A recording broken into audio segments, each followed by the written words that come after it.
Good evening, everyone. Kalla here. Welcome to my live stream. Glad you could make it today. So today we are finally returning to Eldritch Academy, a game that I did not intend to have on the backlog for quite as long as I did. Last time we discovered that the all-girls boarding school we were attending has a secret. Actually, it has several secrets. But they all relate to the old dormitory, which for some reason is spewing out monsters. As it turns out, this has happened before. That's definitely one of the secrets. We don't know why this is happening or why we found some magical petals that turn into weaponry. But we're going to continue to investigate. Only 10 months ago, Drag? I thought it was 11. Also, hi, and hi, Nick. How you doing? Also, one of the monsters we fought was humanoid and looked suspiciously like the skeleton of someone who was obviously involved in the previous set of monster attacks. So who knows what's going on with that? I guess we'll find out as we continue to investigate. Almost vacation time. Nice. Enjoy it.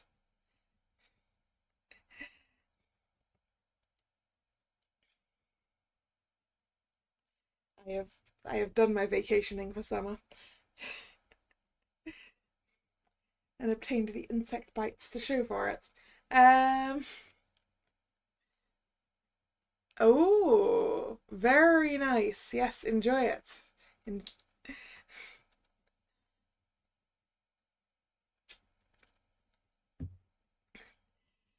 Camping was great the first day, and then it kept getting warmer. Also, there were so many ants, but it was good. It was great aside from being ridiculously warm and covered in ants. I got to chill with friends, do some crafting, do some exercising, basically.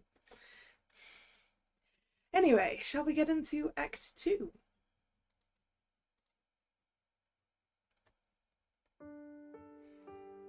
I felt exhausted when I woke up in the morning. See to get back to streaming.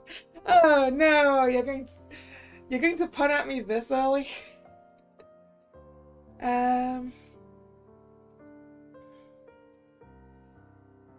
Part of me wanted to just lay in bed and forget about classes. Miss Fujikawa did say we could skip morning classes if we needed to.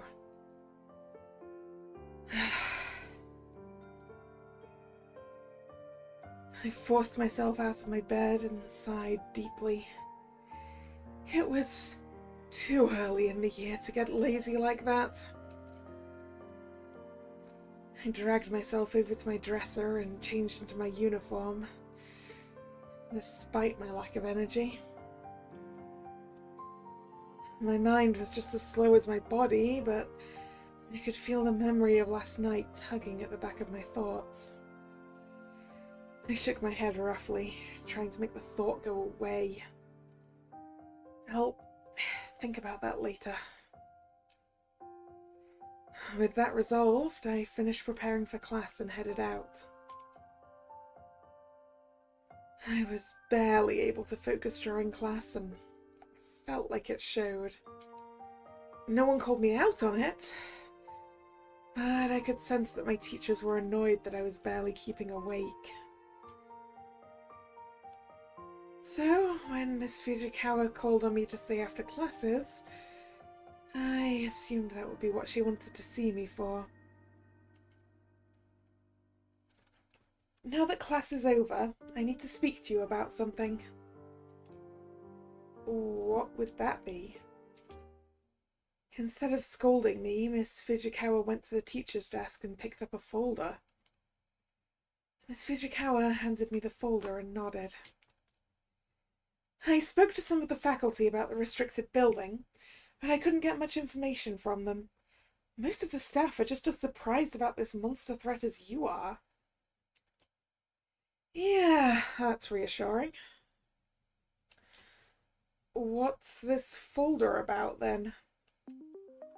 Yesterday, I got an envelope from administration.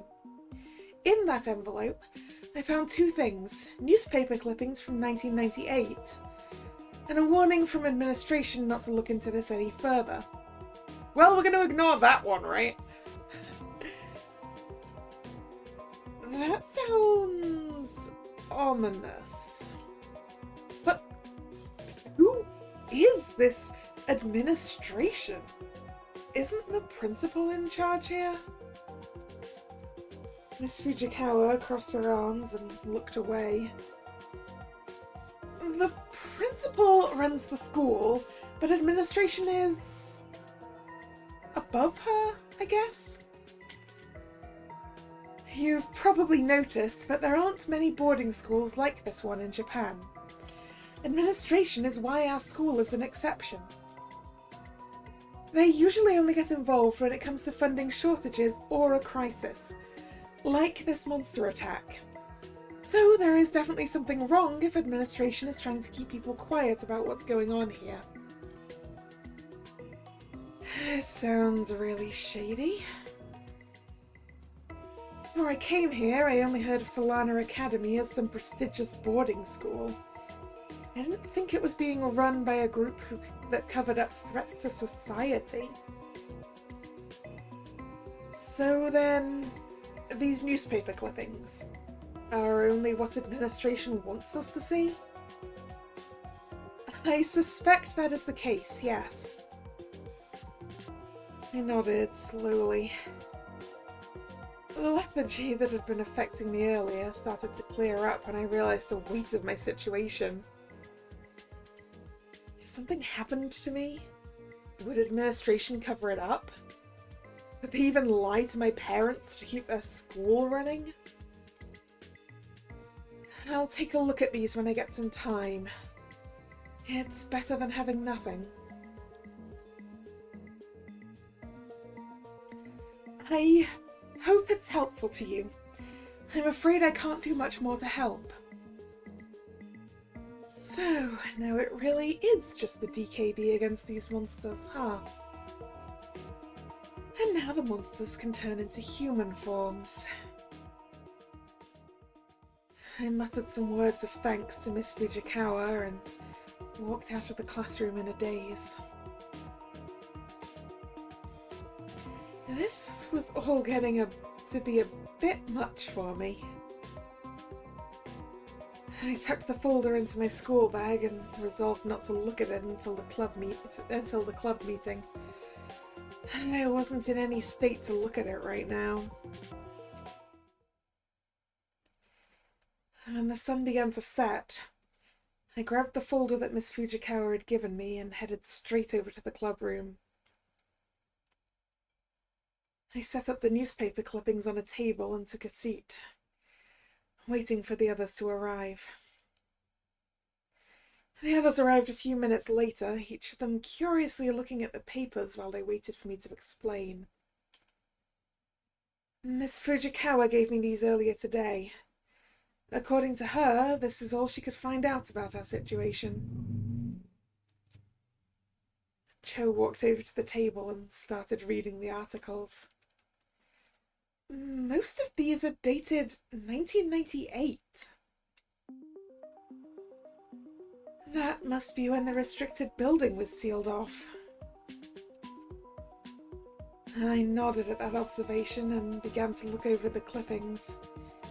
I didn't want to have to admit that I hadn't read any of them yet. Most of them seemed pretty worthless. There were reports from students about a group of girls that might have been up to weird things, but nothing about monsters.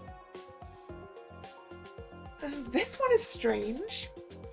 It's an interview with a girl that claims one of her classmates lit her on fire earlier in the year, but administration told the police it was a science lab accident. And I sighed. I wondered how much I should say about what Miss Fujikawa told me about administration. Well, from what Miss Fujikawa told me, administration is in charge of this school, even more so than the principal. It seems that administration was trying to conceal something that happened in 1998. Yeah, I'm getting that feeling too, but still no word on the monsters. Keep looking. This is the only outside help we're getting. We all leaned in and began to read more of the newspaper clippings. After a few minutes, Cho passed one over to me. Oh, look at this one. Apparently there was some kind of gas leak or something in the old dorm building, and that was used as an excuse to build a new dorm. I skimmed the article and nodded slowly. That must be how administration wanted it to sound.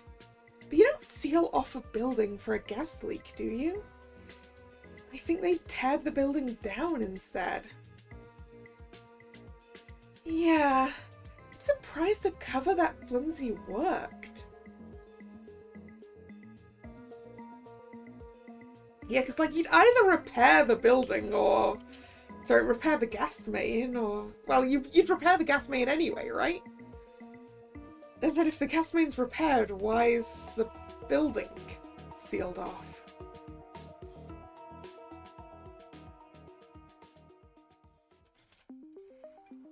I heard a gasp and looked up to see Akomi staring at a clipping in her hands.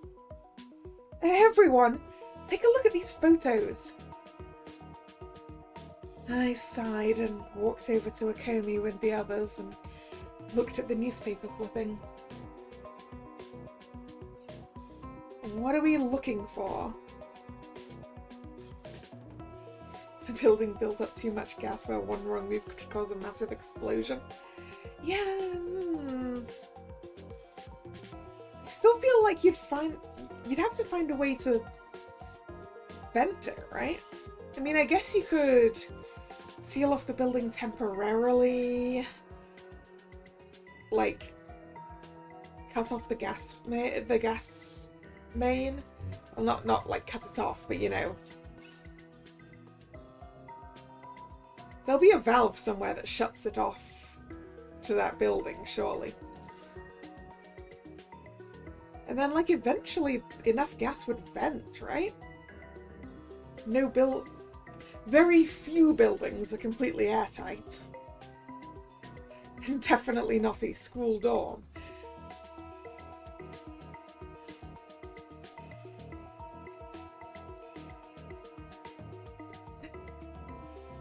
I mean, to be fair, it's apparently quite unsafe anyway, regardless of gas valves or anything. And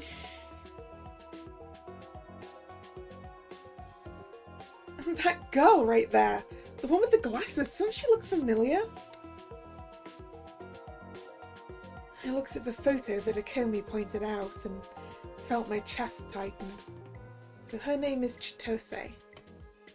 There appears to be pictures of 4 other girls: Sana, Sakura, Mio, and Ayame, I think. Is this 5 missing girls?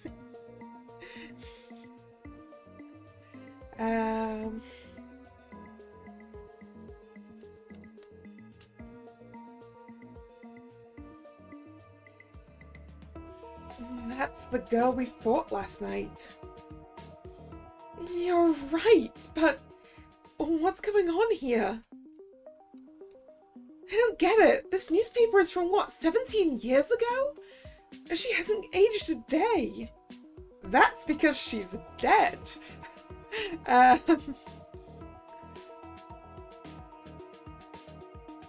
Maybe it's not really her. Huh? But how would it not be her? She looks exactly like the girl in the photo. I examined the photos again. There are 5 photos total, correct? We've only fought 5 monsters so far, including the girl depicted in that photo. I didn't like where this was going. Are you saying that the monsters we've been fighting are the girls in these photos? Kagami shrugged. It's a possibility. It might also be a coincidence. Hakomi turned to the rest of us, still looking at the newspaper clipping in our hands. That girl in the photo, the one we fought last night, her name was Chitose Tanaka. Silence passed over us as that information sunk in.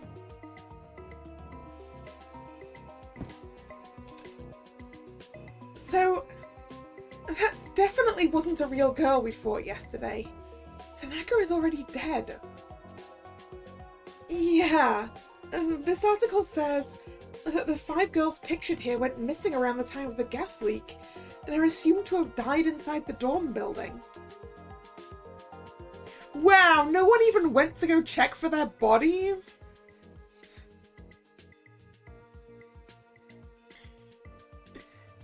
I mean, we know why no one went to check, but like... If you were those girls' parents and you were told, like, oh, there was a gas leak in one of the dorms and your daughter is missing and we think she probably died in there. Like you're gonna pressure the school to return the body, right? Or at least to check. You'd want closure, surely.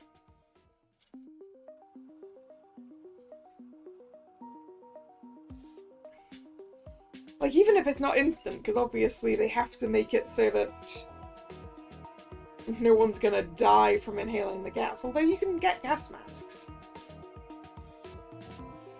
Yeah, like, why wouldn't emergency services with gas masks have gone to check? This cover story is terrible.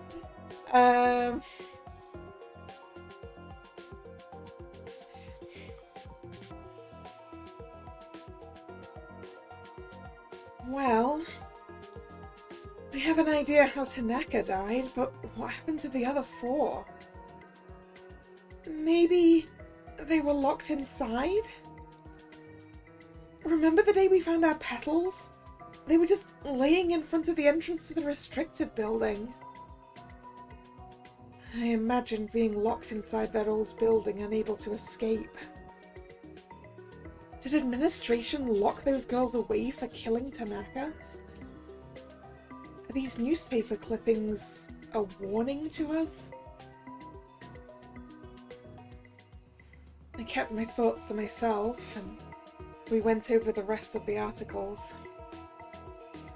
Ultimately, we only found more questions than answers. This is really creeping me out. Let's go fight off those monsters instead. I guess we should. We aren't going to learn much else from these. I piled up the newspaper clippings and put them back inside the folder. Not any more interested in reading them than the others were.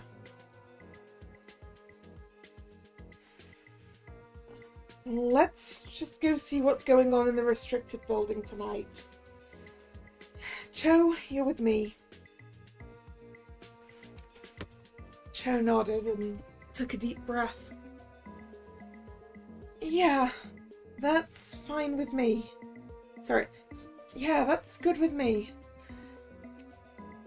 I put the folder on the table, not particularly caring what happened to it from here on.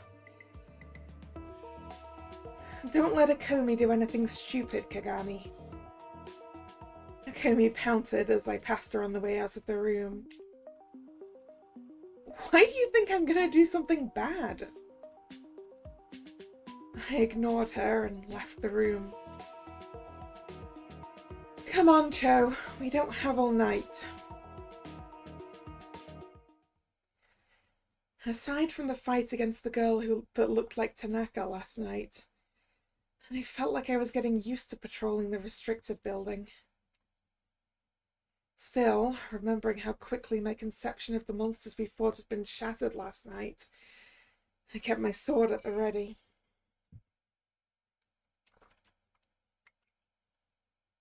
See or hear anything? Not yet. Let's check over there. Cho and I walked down the hallway. I noticed that a bedroom door was ajar and stopped to look inside, but I found nothing. When I turned to look at Cho again, I saw a girl with twin knives stalking Cho, preparing to strike. Cho, behind you! Cho turned around and nearly tripped backward when she saw the girl. Shit! Cho shot a lightning bolt at the girl, and I ran over to help Cho hold the girl off. Why does she look like Kagami?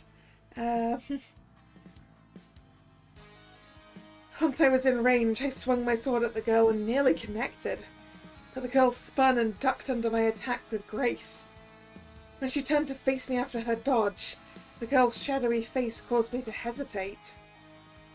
The girl looked like Kagami. There was clearly something wrong with her.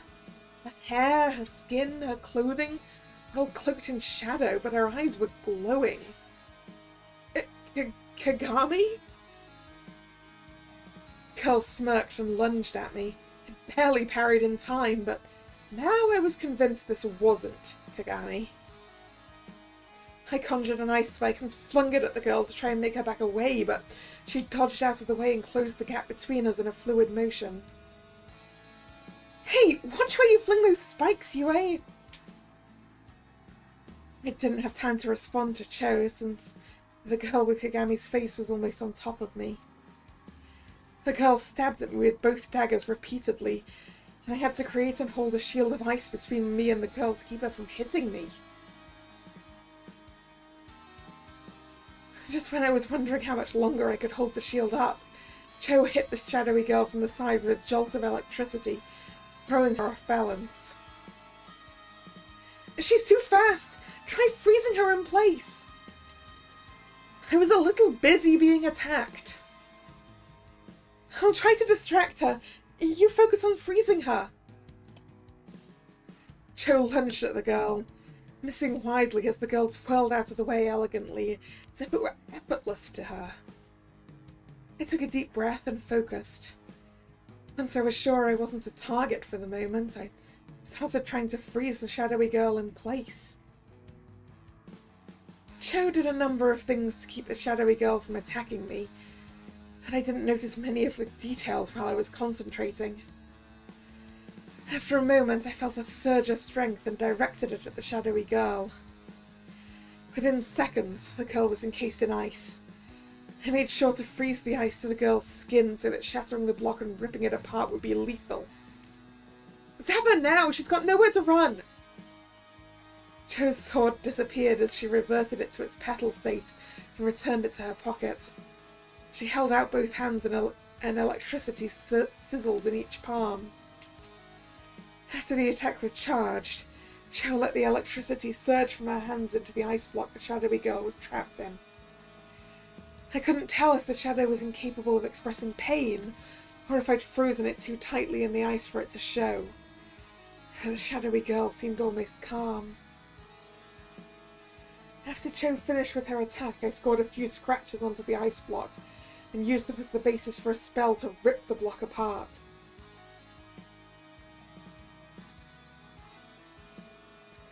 Following Cho's lead, I transformed my petal back to normal, and put it away before I used both hands to express the spell, tearing the ice block into tiny chunks. After the ice from the spell faded away, I realized the shadowy girl was almost entirely gone. Not even any blood, just a hint of a black mist. I sighed in relief and turned to Cho, who looked a bit pale. Are you hurt? Jo shook her head. No, I'm fine, just... it's nothing. I shrugged and looked away. We need to talk to the others before we go to sleep. They need to hear about this. After everyone had finished patrolling for the night, we all met at the entrance to the restricted building.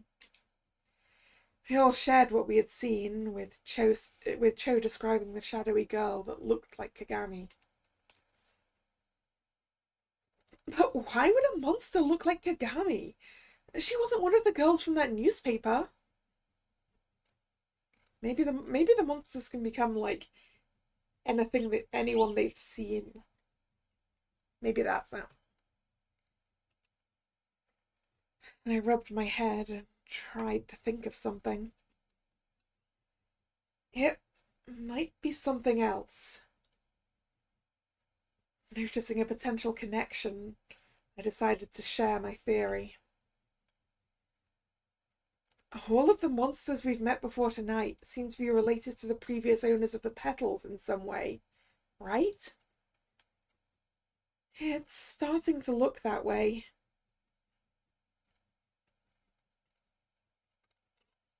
Yeah, or anyone they've attacked. Or, as is apparently coming up, they might be connected to the petals. In that case, maybe the thing that's making these monsters is trying to make the people who have the petals fight each other.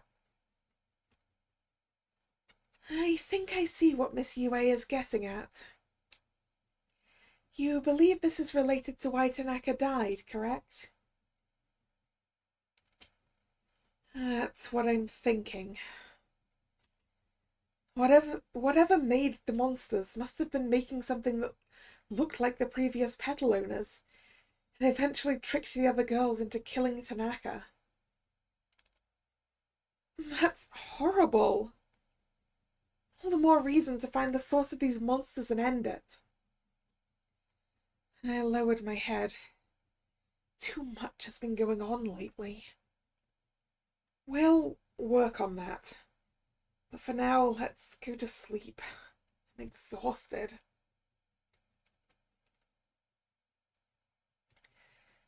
Everyone else nodded, and I noticed that everyone else was tired too. Some were more tired than others, however. If you can't make it back to your room, you can sleep in my bed. No, my room is closer than yours anyway. Akemi shrugged, a weak smile on her face. It was worth a try. I'm too tired to think right now. I shook my head and sighed. How did I end up being forced to spend time with this group?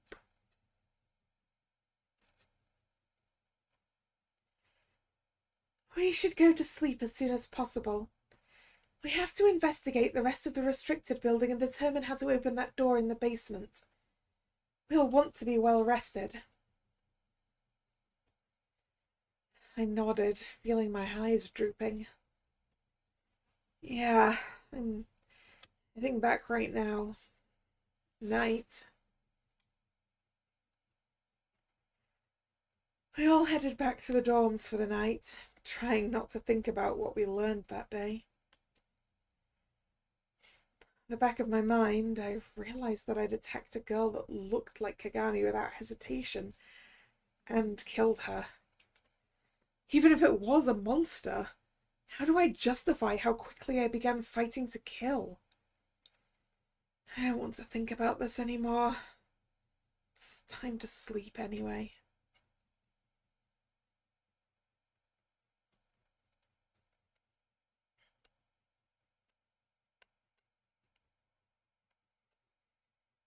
Class passed by in a blur today.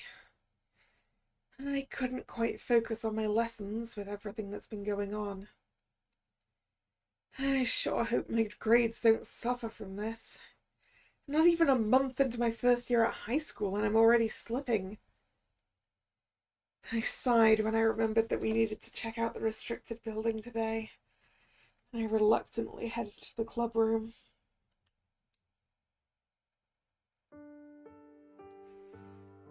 When I got to the club room, I was surprised by the sight of the school nurse waiting at the table. Ah, Ishikami. I'm glad you got here first. That might give us a chance to talk. I felt uneasy at the tone she used. I slowly walked in and took a seat at the table. Was there something you wanted to talk about, Miss Hirata? Miss Hirata leaned forward and clasped her hands together. I understand that you and your friends are in a unique situation, but your recklessness has been worrying me. What do you mean? You need to sleep more than you are doing, I think, probably. That's probably what the nurse is gonna be on your ass for. Nope, maybe not. I haven't forgotten the night that Kawamura was injured. You and your friends disobeyed a teacher and entered the restricted building when there was a lockdown in effect. You survived because the circumstance favoured you. If you hadn't found those petals, you'd probably be dead right now. Do I really need a lecture about this? What are you getting at? Miss Hirata frowned at me. You should be more respectful of your instructors, Ishikami. My point is, you've been lucky so far. But you've been taking risks and placing yourself in situations you don't fully understand. So today I'm going to run a few tests on you and your friends. I need to make sure these petals aren't harming you in some way. Did the school put you up to this? Miss Hirata narrowed her eyes and steepled her fingers. Officially, both the principal and administration have told me there's nothing to worry about. Unofficially, that just makes me more interested in making sure you're medically sound. I'm actually a little surprised to hear this. I didn't think Miss Hirata would go out of her way for us. Even when Kasumi was bleeding in the hallway almost 2 weeks ago, Miss Hirata seemed very much the type of person that only treated people because it was her job. What kind of tests will these be? Nothing too invasive, and nothing too fancy either. I'm a school nurse, not a doctor. However, I'm afraid it's going to take an hour or so for each of you. I sighed. I guess there's no going to the restricted building today. I guess we'll get this over with then. I'll get set up. You should find your friends and tell them about this so they know to come. I nodded and stood up to go find the others. By the time I'd found everyone and brought them back, Miss Hirata was ready for us. Let's begin with Nakayama. Predictably, I ended up being examined last. While I was able to get some homework done while I waited, it was still annoying to go last after everyone else had left. Once Miss Hirata had finished with her tests, she held me back to talk to me before I left. I think it'll be of interest to you that Kawamura will be returning in a few days. Kasumi's already coming back? Isn't that a really quick recovery? It seems miraculous, doesn't it? And that's why I'd like you to keep an eye on her the day she comes back. I want you to make sure there's no sign of anything unnatural that could be affecting her.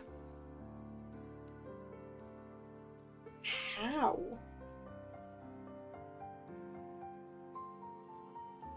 If it's not something you can do with your petal, then there's nothing that can be done. I'm simply asking you to observe Kawamura for a day to make sure she's back to normal. I guess I can do that. Good.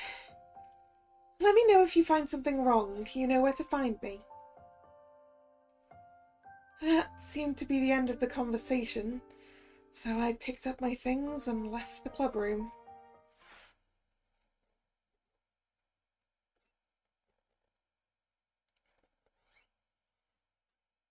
After having dinner, I texted the others to tell them to meet at the entrance to the restricted building tonight, instead of going to the clubroom. Akomi, who was the last to arrive, a bit flustered when she finally joined us. Sorry, I forgot we were meeting here, so I was waiting at the clubroom. Well, that's all of us. What are the groups for tonight? Akomi, you better stick with Cho. Kagami, you're with me. So we're basically swapping around every time. Rotating. Cool. Let's head out then. Cho headed into the building, Akomi trailing behind her. Be careful, you two. See you when the patrols are over. Kagami and I began searching the third floor of the building, checking to make sure nothing was hiding in any of the rooms. Since I remembered to bring the master key with me, we were able to open any locked doors.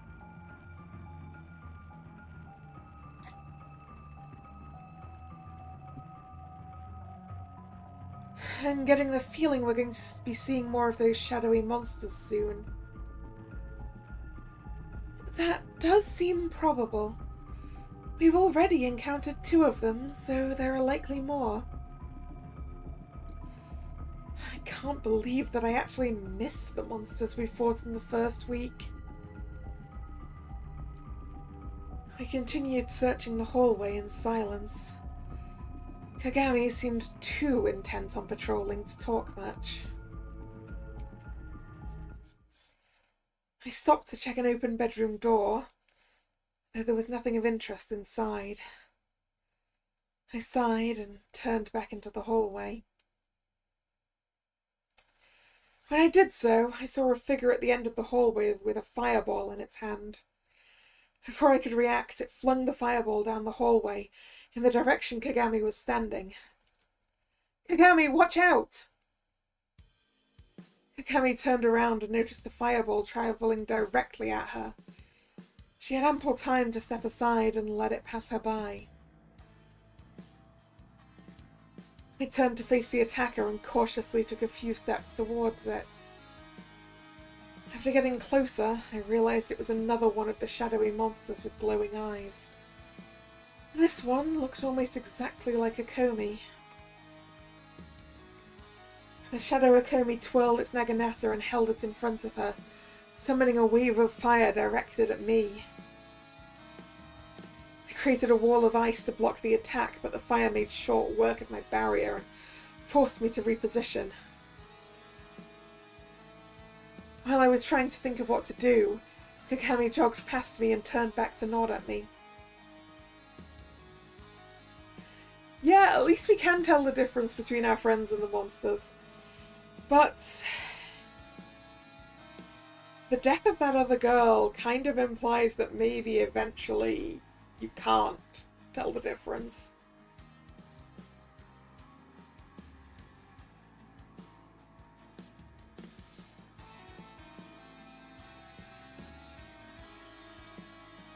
Leave the distraction to me, Miss Yue. I have an idea. I nodded, not really having any other options than to trust in Kagami's plan. Kagami ran at the shadowy girl, ducking out of the way of flame bolts being tossed at her. Once Kagami was in melee range, the shadow started swinging at Kagami with its naginata. But instead of trying to fight back, Kagami dodged the attacks and ran circles around the shadow. Plenty of space in these hallways, then. So a Naginata's got quite some range on it.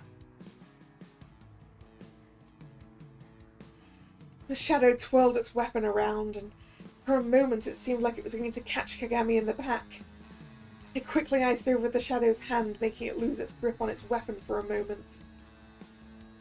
While the shadow Akomi reheated its hand with a fireball, Kagami ducked under its weapon hand and planted a knife in its side.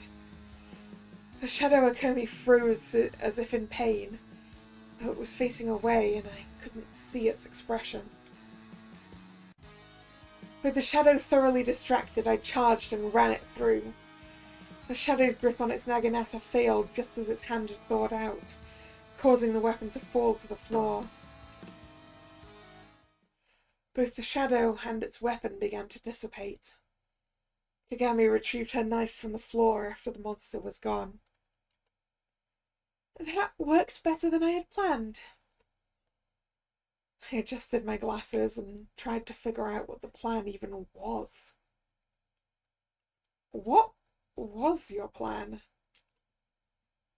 I had intended to disarm the shadow, leaving you an opening to strike.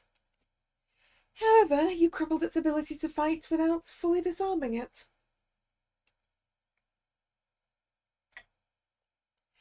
Well, it worked at any rate. Indeed. I rubbed the back of my neck and looked around. Well, unless something else attacks, we'd better go find the others. We all met up back at the entrance to the restricted building, Kagami and I explaining what happened with the shadow Akomi, which made the others look worried. Yeah, if are they not getting an equivalent shadow of someone from our half? Because that is, in fact, concerning. And means that the monsters are very specifically coming for us.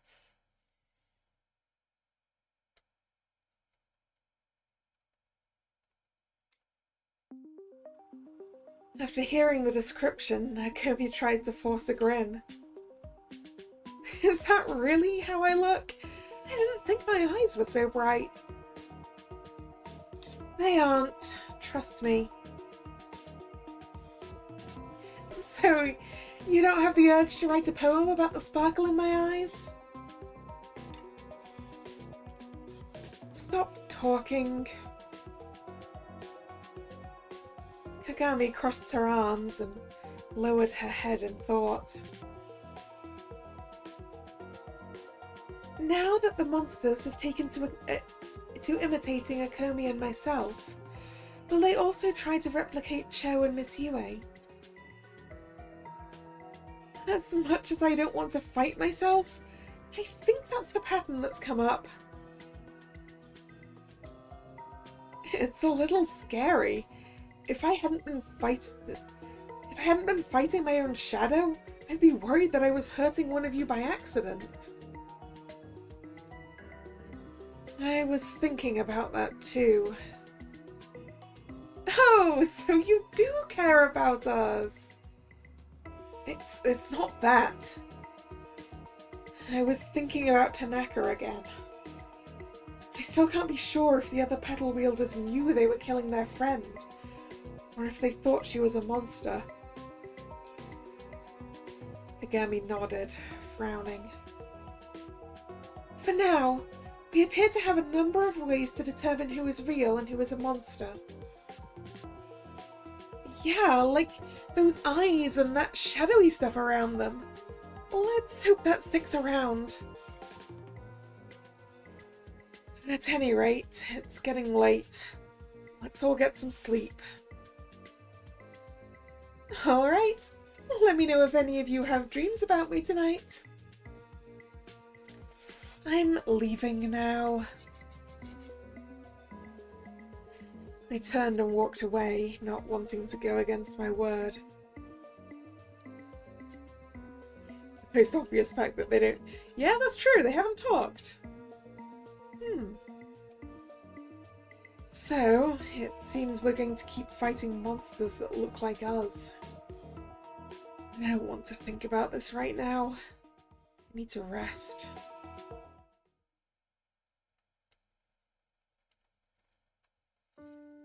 I rounded up everyone after class and brought them to the restricted building right away. I didn't want to risk an interruption to our investigation. Wait, are we doing this without having eaten? That's a bad idea. You need energy for fighting.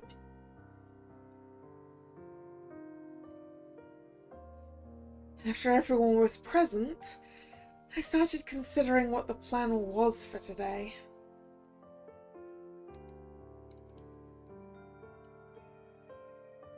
We still haven't checked the 3rd floor thoroughly, have we? Not yet, no. What about the door in the basement? The one with the symbol that looks like our petals? Right. We need to check that out too. Should we split into pairs again, Miss Yue?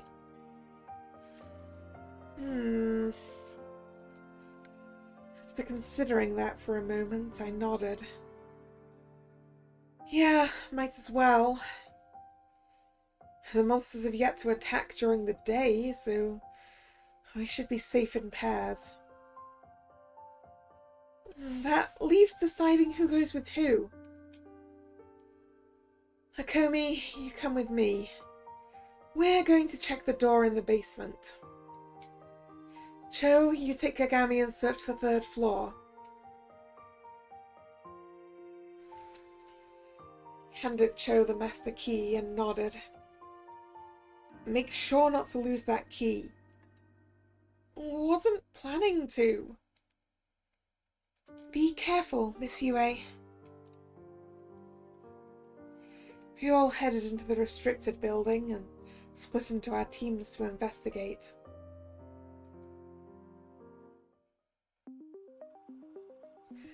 Hakomi and I arrived at the door with the petal design. Just like before, my petal began to vibrate a bit as I approached the door. This thing must be connected to our petals somehow. I think you're right. They look so alike. I started checking the walls around the door for any sign of a hidden switch or something that might unlock the door. I mean, you're probably going to need all of the petals here at the same time to unlock it, surely. Which, isn't that a problem given we've only got 4?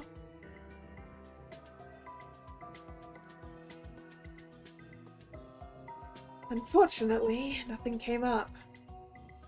Damn it! How does this door open? I punched the door, but it didn't even budge. Yue? This has to be what we're looking for, so what gives? Why won't it open? Out of frustration, I started trying different things to try to break the door open. I used my sword, my magic, everything I could think of, but nothing seemed to even scratch the door. When I took a break to sit down, Hakomi tried a few things herself, but nothing seemed to work. I was about to get back to trying to break down the door when I noticed that Cho and Kagami had joined us. Done already? There was nothing of interest.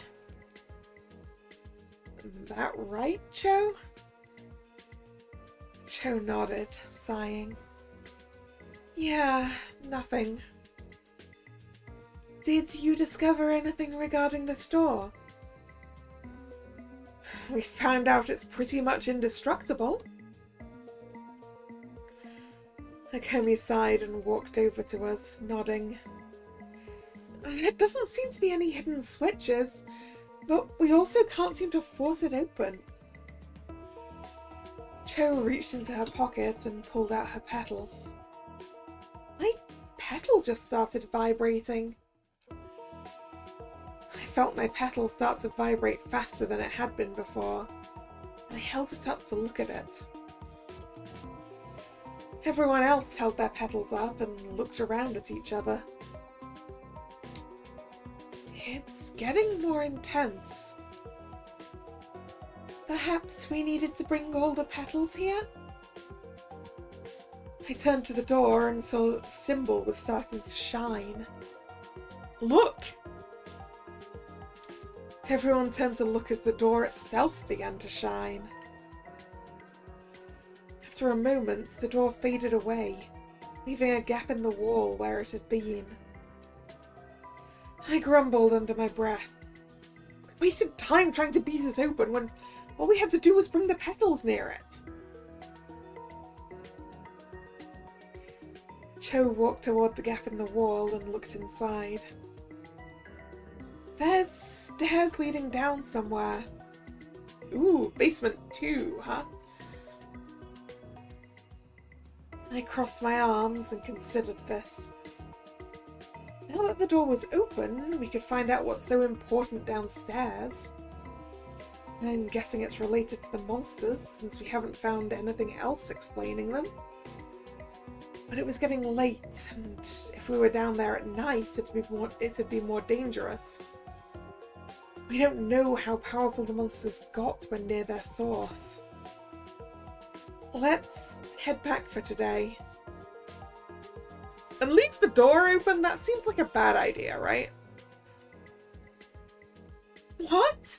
But we finally got the door open. It's getting late. I don't want to be down there when the sun sets. Miss Yue makes a strong point. We should return tomorrow. I think I agree. There's no classes tomorrow, so we'll have all day. Oh, good point.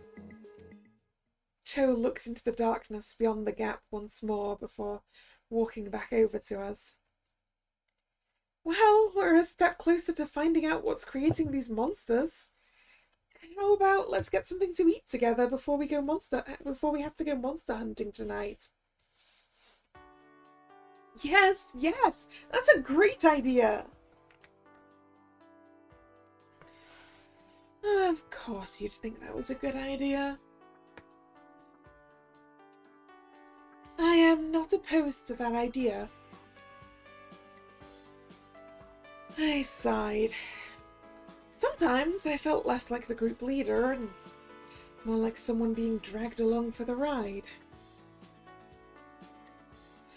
Alright, let's go already. I was getting hungry anyway.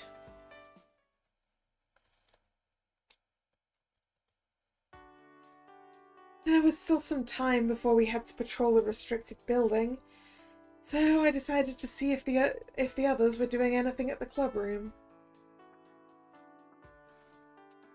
This time, it looked like Akomi had set up her laptop to the TV. Once everyone looked ready, she smiled and waved at us from behind her computer. After thinking about things a bit, I think I may have picked out something that everyone here can enjoy. That sounds like a bold claim. Akomi started the DVD, and after a few seconds, the logo came up. Caged lilies. Lilies, huh? Lilies, huh?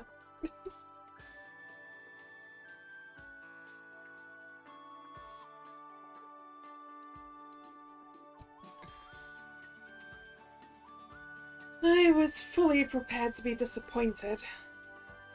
I had a hard time imagining liking an anime that Akomi had picked out. Just before I could slump over to rest my head on my hands, the opening video started and I felt a tinge of excitement. Having not known what was to come, I hadn't been prepared to realise the show was going to be about female swimmers. And it became very clear that this show was going to have a lot of fan service. Akomi's like, I have found something that everyone will enjoy. and that thing turns out to be girls not wearing very much.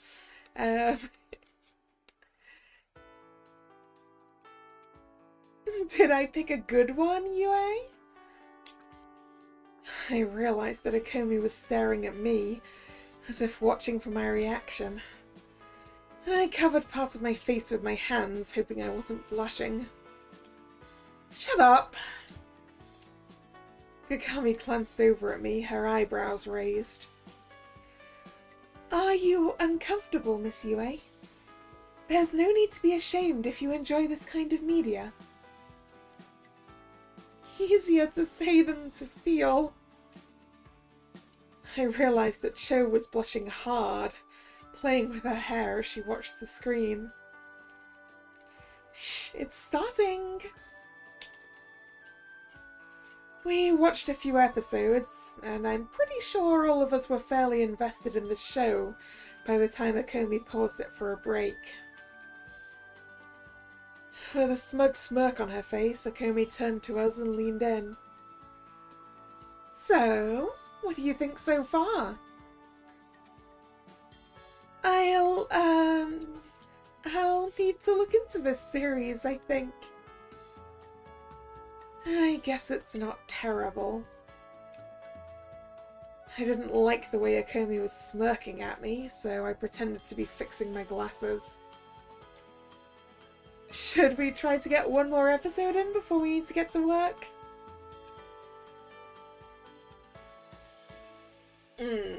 Okay. Talk to Cho about manga instead. Talk to Kagami about her game. So last time the choice we made was to talk to Cho, so we should probably stick to talking to Cho, right? For affection purposes.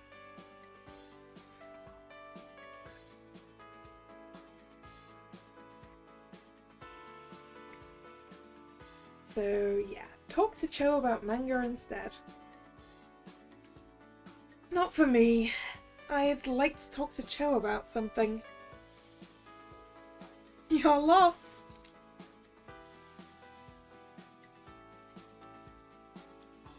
Did I spend 3 hours earlier today watching the stream from 10 months ago? No, I spent 1 hour flipping through it at speed. But yes.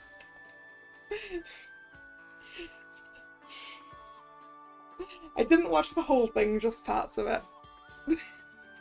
I had to remind myself.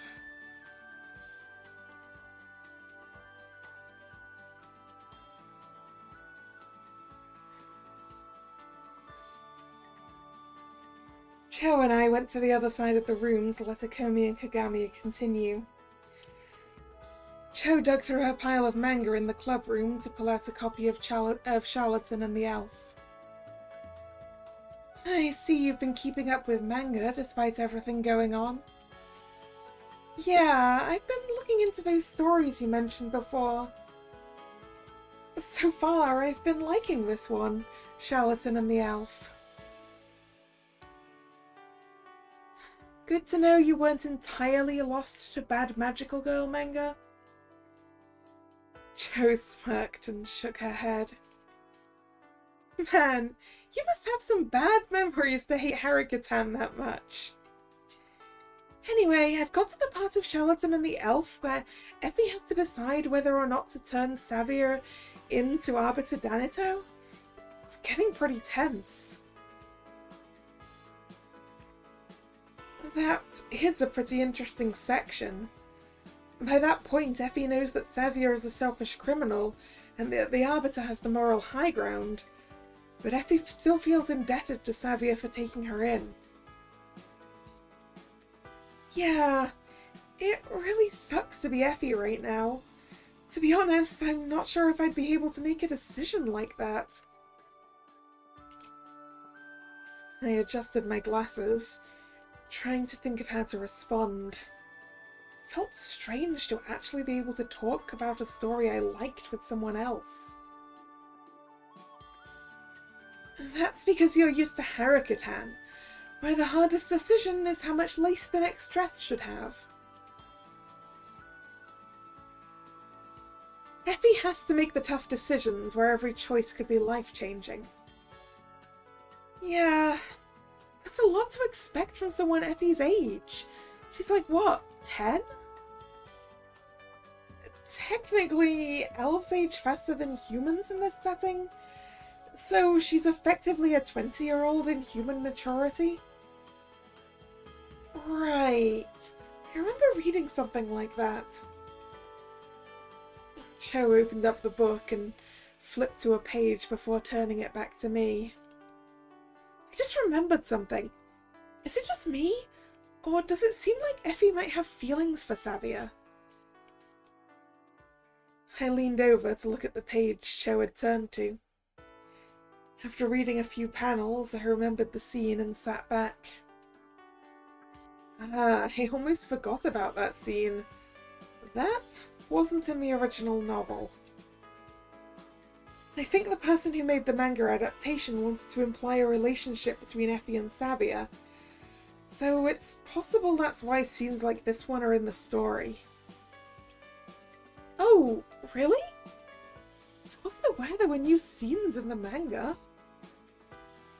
The manga isn't quite as dark as the novel. It's even more obvious that Savia is really only out for herself in the novel, but in the manga her affection for Effie is expanded on. Do they have different endings to reflect that change? I suppose they're a bit different, but both versions have mostly the same ending. Oh well. Guess I better get a move on with this so I can read the novel sometime. Things wound down from there, and eventually we had to get ready to patrol for the night.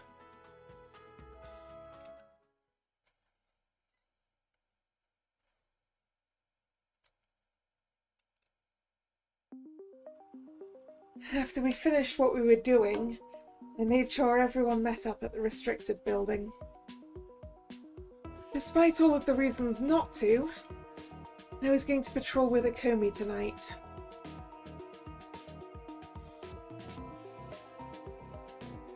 Alright everyone, be careful tonight. We don't know what might happen now that the petal door is gone. We'll be sure to stay close.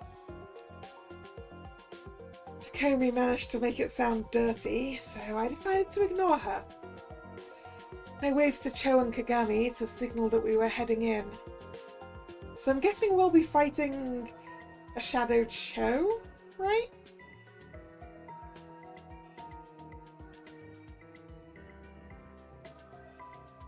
Let's get started. Akomi and I went upstairs and started searching the second floor for any signs of monsters. We were nudging open bedroom doors to check inside when Akomi leaned against the wall and put a hand on her hip. Do you think we're going to find another shadowy clone thing? Probably. That seems to be the pattern now. So, would that mean we'll fight you or Cho then?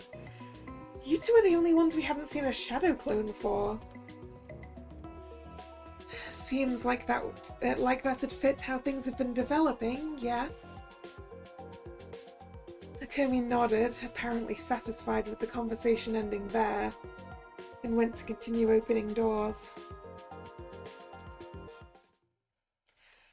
I was looking up at the ceiling when I caught a glimpse of something bright out of the corner of my eye. Is it glowing eyes? It's glowing eyes! No, it was the electric attack, but still. I looked down to see that a shadowy figure was charging an electric attack aimed at Akomi. Realizing I didn't have time to warn her and be sure she'd get out of the way, I created an ice barrier between Akomi and the shadowy figure before calling out to her. Akomi, watch out! Akomi turned to see my ice barrier get scorched by an electric jolt. She shifted into a fighting stance and summoned a fireball to her hand. Thanks for the shield! Let's take this monster out! I ran over to Akomi's side and saw that it was indeed a monster that had attacked Akomi. This one looked like Cho, but the darkness around it and its glowing eyes gave it away. Keep it distracted for a second, I'll see if I can end this quick. I charged at the monster while Akomi flung fire at it. As soon as I got close to it, Akomi wisely stopped shooting into the fight. I tried to make a quick stab into the shadow's gut, but it deflected my strike and countered with a combo of its own, forcing me onto the defensive. We locked swords, each trying to force the other into making a mistake and lower their guard. While I was able to keep up because of the knowledge I gained from my petal, I realised that this fight had to be ended before I got tired from deflecting the monster's strikes. I had no idea if the monster could get tired like I could. Yeah, that's a question, isn't it? They don't... Like, how much do they have physical bodies, you know? Can they get tired?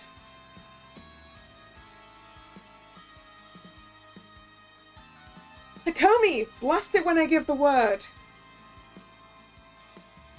Akomi was standing a few meters away, apparently reluctant to get into the fight. Are you sure? Just do it, alright? I blocked another strike from the monster and then forced it back with a flurry of weak slashes. It blocked all of them, but it was just a ruse to get it to lose ground. Now! I jumped backwards and rolled away the moment I landed. The monster was blasted with flames from Akomi's outstretched hands and was burnt into a dark mist within seconds. Another monster down. I took a deep breath and stretched my arms, glad that we were able to end the fight before I was too tired to defend myself. Talk about a fiery redhead, huh? Seriously? That's what you came up with? Akomi shrugged. They can't all be winners, and you're a tough crowd. I suppose at least it wasn't perverted. Whatever, let's go find the others and see how everyone's doing. We all met up at the entrance to the building before we went back to our rooms, but there wasn't much to say. It worried me that we were already used to the idea that we'd be fighting shadowy versions of ourselves. At this rate, I might be face to face with a monster that looks just like me tomorrow night. I mean, it wouldn't make sense for us to face ourselves, right?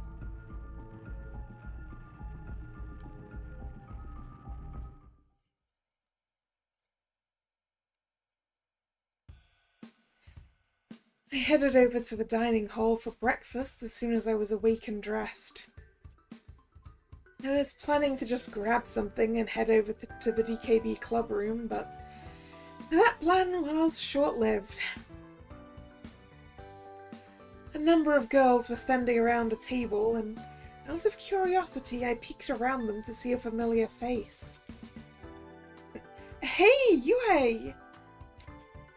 I felt a sigh escape my mouth. There went my plans for the day. Kasumi stood up from her seat and said something to disperse the girls that were talking to her, before running up to hug me. Did you miss me?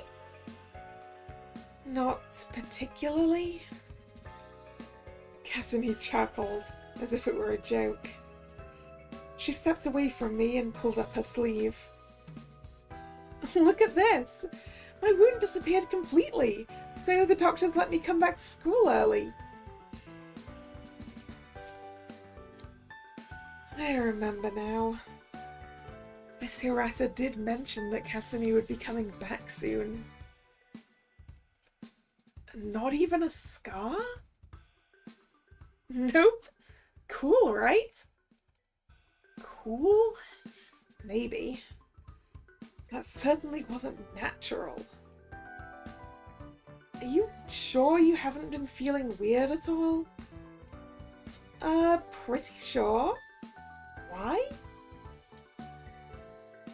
Nothing, just curious. Miss Hirata's not going to like this. I honestly have no idea how Kasumi could have recovered so quickly. Anyway, Misaki told me you started a club while I was gone. She actually just went to find Cho and your friends to see if you wanted to hang out today. Today? We won't have time to explore beyond that door in the restricted building. Actually, Kasumi, we have nothing better to do today. I nearly jumped at the sudden voice from behind me. I turned to see Cho, Misaki, Akomi, and Kagami all standing behind me. Cho! I'm so happy we can hang out again! Cho smiled at Kasumi and flashed a peace sign. What? But today we were going to... Cho leaned in close to me and whispered into my ear. We'll do it tomorrow. We can't make Kasumi feel unwelcome on her first day back in 2 weeks. I sighed and adjusted my glasses. Fine.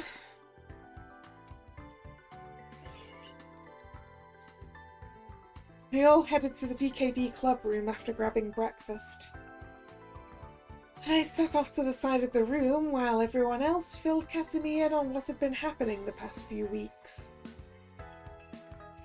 After the story was finished, Kasumi predictably decided to include me in the discussion. This sounds so cool! So, you like magical girls now, Yue? Uh-huh. Sure, I guess you could say that. Akomi leaned in close to Kasumi and mock whispered into her ear. Yue's our leader, so she works us real hard. We never get a night off for anything.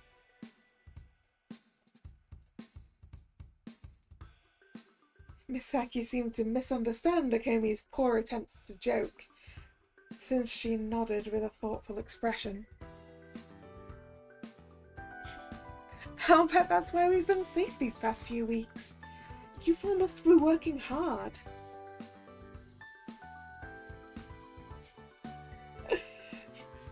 Yeah, no one has asked for a night off. But apparently we're having a day off today. I mean, everyone here kind of understands how important it is we do this. Right?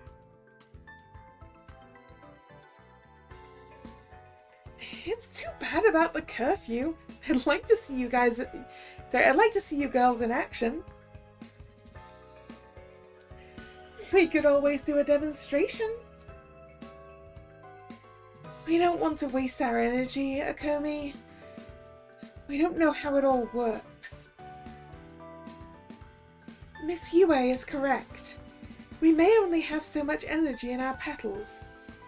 It would be unfortunate if we ran out during a fight. Aww. Well, if our petals are still working after this mess is over, we could show Kasumi how they work. Cool. I'll be looking forward to it. Our little reunion with Kasumi continued like that for a while.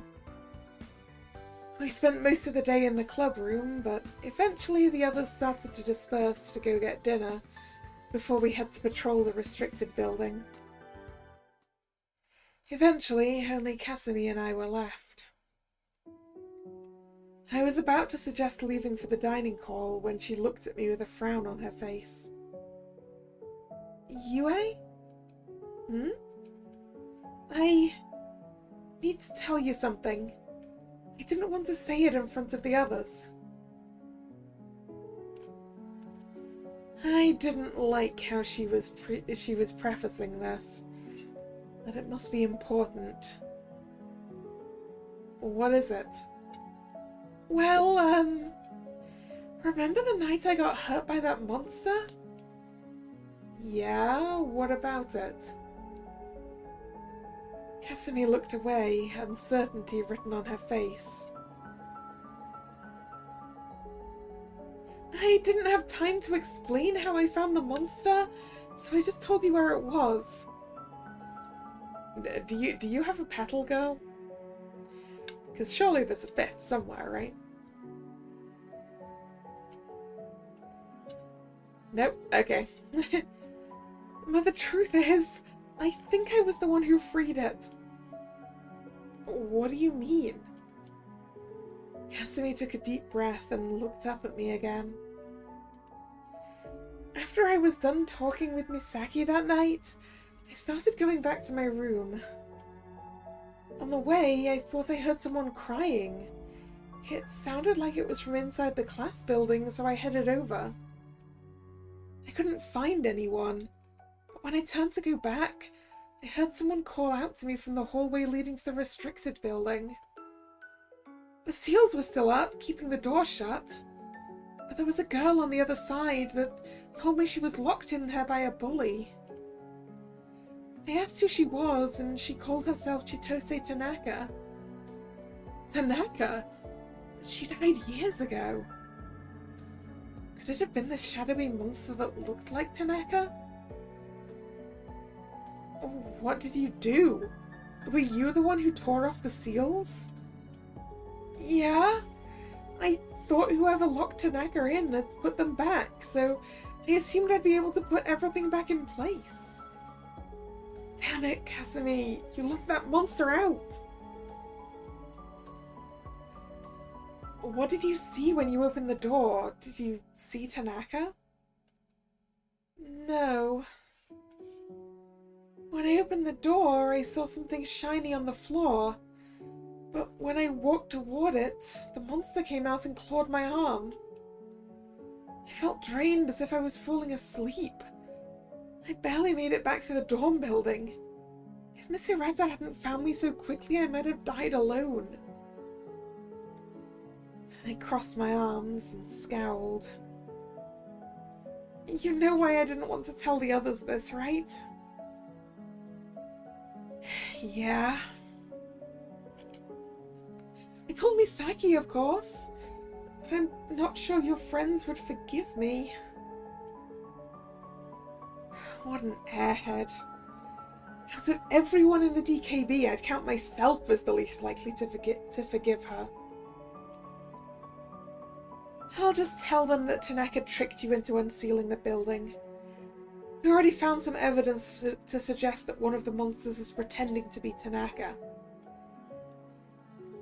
Thanks, Yue. I'm glad you're willing to cover for me.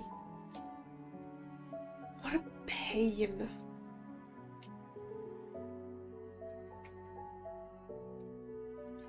Sure, just don't make any more mistakes. I can only hide so much. Casimir smiled at me and nodded. Right. Let's go eat something. Your curfew is coming up soon and I need to be ready for tonight. I led Casimir out of the club room and to the dining hall. We may not have been able to explore the restricted building today, but now I know how this whole mess started. Something tells me that this monster pretending to be Tanaka is going to be important somehow.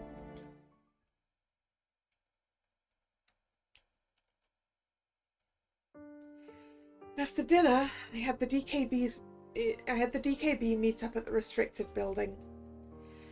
I briefly went over what I'd learned from Casimir, explaining how the seals had been broken. As I'd expected, none of them blamed Casimir for having been tricked by the monster. But now we had more important things to take care of. If the pattern we've been seeing continues, we'll be fighting against me tonight. Ready, Cho? Ooh. I mean, I understand bringing Cho, because fire up against ice. But are we sure that we're going to be fighting this side? Are you sure? No, are we sure that we're going to be fighting this opponent and not the others? Ready. Are we heading out? I turned to the other two and nodded. Yeah, we're heading out. Akomi, Kagami, be careful. Don't worry. We'll make sure it's a monster before we poke you with anything. Don't say that so playfully. We're off then. See you once it's over. Cho and I headed down the dark hallway. After a few minutes, I realised that I was clutching the hilt of my sword so tightly that my hand was starting to sweat. I guess I was used to fighting the other monsters, not waiting for something that looks like me to show up. You alright, Yue? I swapped my sword over to my other hand so I could wipe the sweat away before Cho noticed. I'm fine. You don't look that way. You seem a lot more nervous than usual. Even if I am, can't you keep that observation to yourself? Don't worry about it.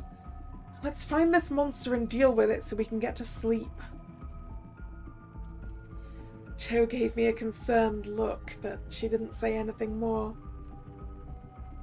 I switched my sword back to my main hand and consciously tried not to grab it so tightly, hoping that it would keep my hand from sweating. You also probably shouldn't, be grabbing your swords as tight as possible all the time. Maybe not even any of the time. I don't know. I don't know how to sword fight.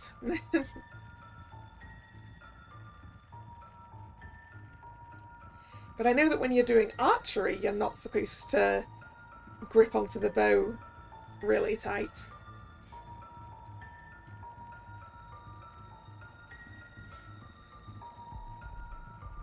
I wish this monster would just show up and get it over with. Hey, doesn't it feel a bit chilly all of a sudden? I hadn't noticed it before, but after a moment I could sense that Cho was right. It must be close. Keep an eye out. We held our weapons at the ready and looked around. I spotted the monster first. A figure was leaning against the wall at the back of a dead end, watching us. However, when I inched closer, I felt dread building in my chest. Isn't it a bad idea to meet your own doppelganger? Isn't that a thing? The monster was shrouded in darkness and had glowing eyes, just like the others. And as expected, it looked just like me otherwise. But the monster seemed disinterested, watching my movements without reacting to them beside following me with its eyes. Yeah, that's true. These monsters aren't necessarily doppelgangers.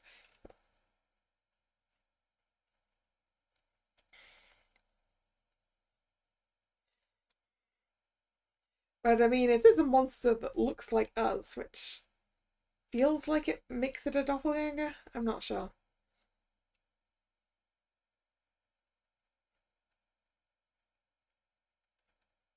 What is it doing just standing there?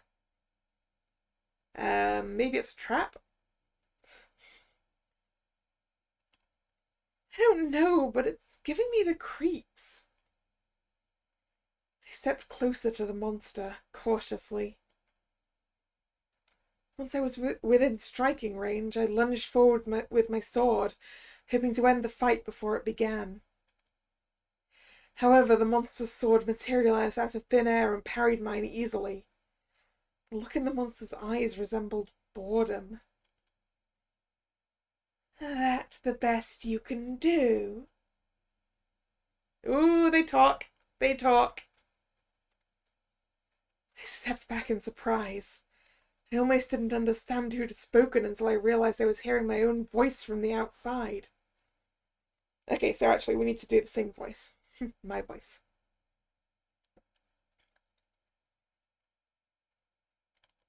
What? The monster stood up straight and summoned up a slab of ice that hovered in front of it like a shield. Casimir did say that the monster pretending to be Tanaka had talked to her, but I never expected to hear another me speak. Yue, eyes up! I raised my sword just in time to parry a strike from the monster. I gritted my teeth and decided to put everything into the fight. If I got distracted again, it could be the end for me. Clashing with the monster, I flung ice shards at it from each direction, but it just swung its floating shield to deflect them away. Cho electrified her sword and leapt directly at the monster, but it moved the shield to block her. Oh yeah, sorry, chose the electric one. Yes. Sorry. I keep getting confused. Why do I expect the redhead to have fire? Whoops. It's a Komi that has fire.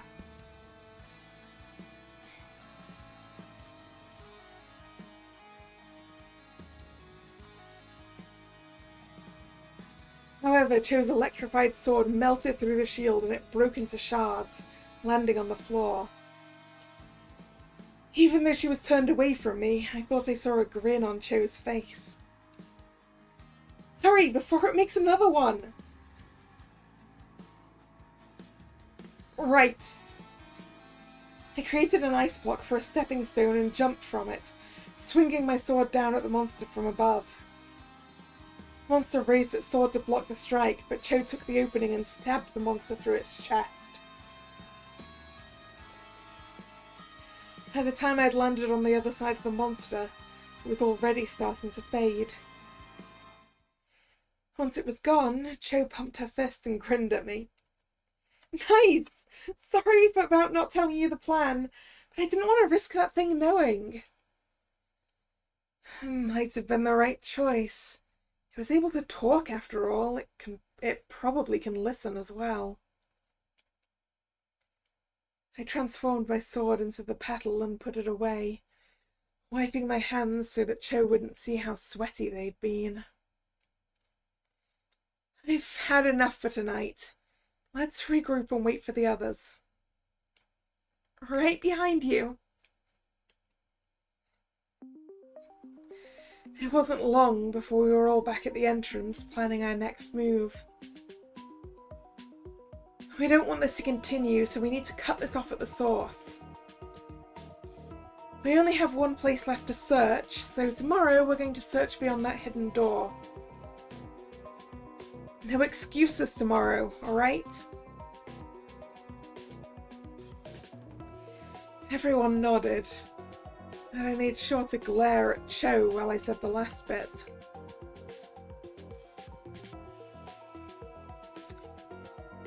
If all goes well, we might be done with this tomorrow. That would be good. These things are getting creepier every day. I don't think I'll miss them. I nodded at everyone and turned to leave. Yeah, good riddance. Anyway, we better get some sleep. We have to get up in time for classes too, after all. Miss Yue? I turned to face Kagami, curious. Are you well? I noticed that you were perspiring more than usual after the patrol tonight. Damn it! Why did she have to say that in front of everyone? I'll be fine. We've gone through fighting ourselves now, so it's not going to be a problem for any of us. Hakomi tilted her head and frowned at me. Are you sure you're okay, Yue? It's okay to be nervous. I turned my back on them and started walking away. Just get some sleep. We need to end this. So I don't want to hear that you're too tired tomorrow. I headed back toward my room quickly, feeling their gazes on my back as I walked. I didn't bother them when they fought the monsters mimicking them. Why are they so worried about me? Whatever. I need to rest up for tomorrow. This had better be almost over. Why do I get the feeling it's not almost over?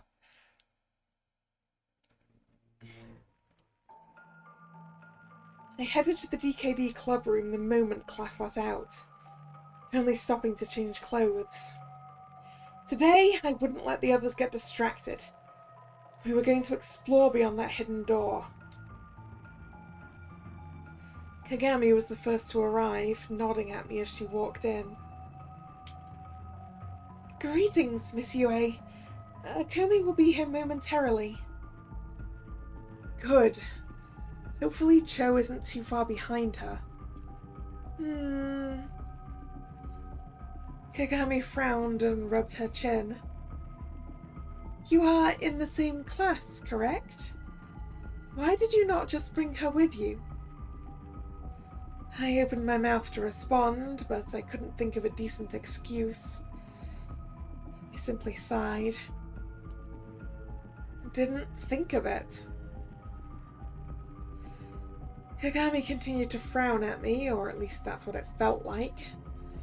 But she didn't say any more on that subject.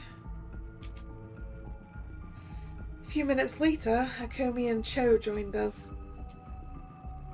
We're checking out what's under the basement today, right? That's right. Are you all ready? As ready as we can be, I think.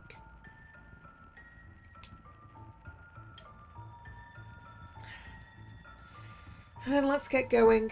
We're wasting daylight. If it matters, so deep under the ground.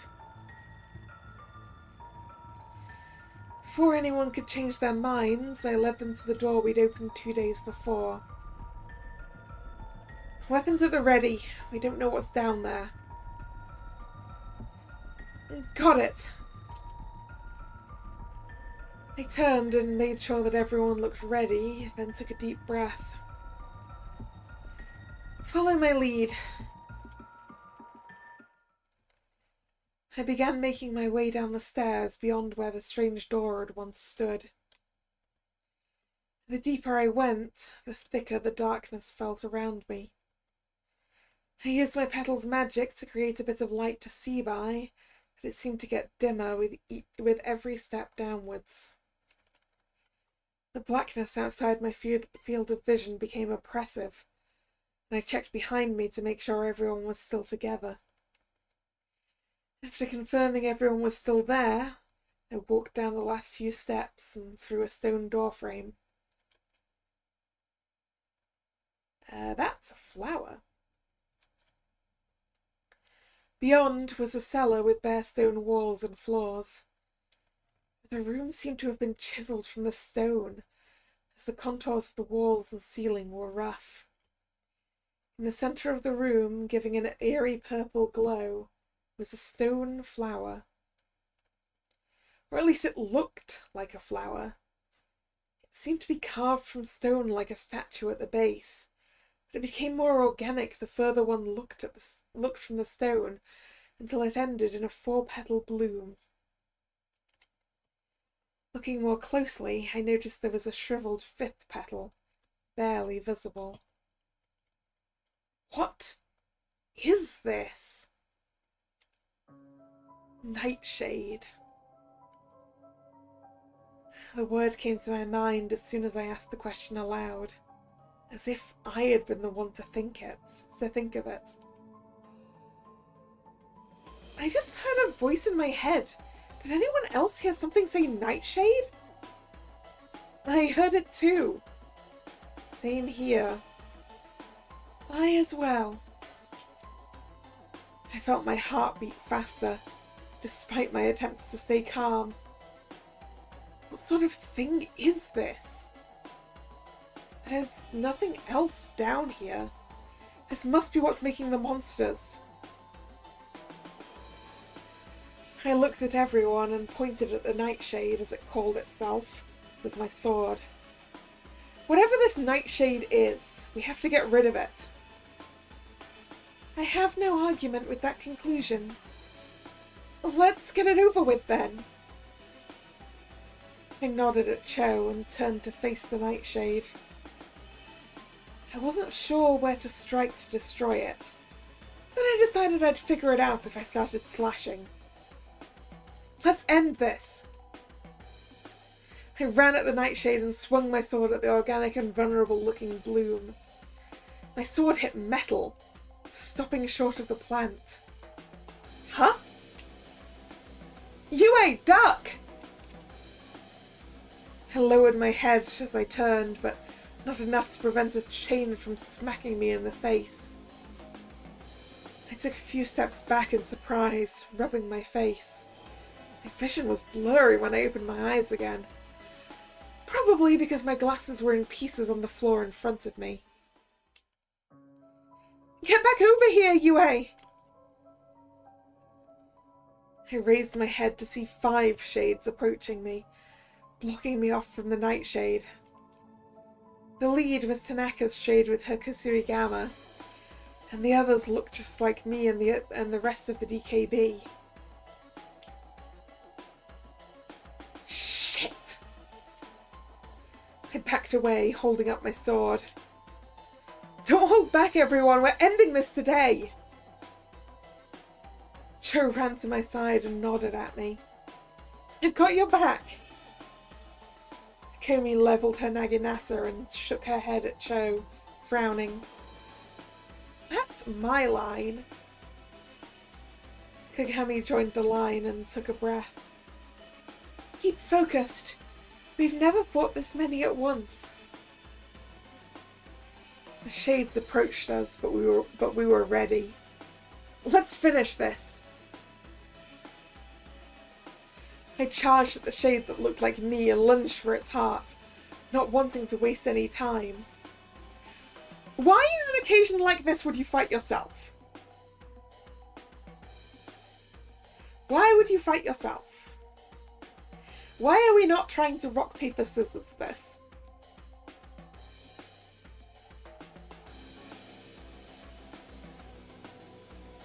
The monster dodged, but I was able to skid to a stop while still in range to slice at the monster's arm. The shade flung an ice shard at me, but I chopped it in half before it could reach me and sent another 2 into the monster.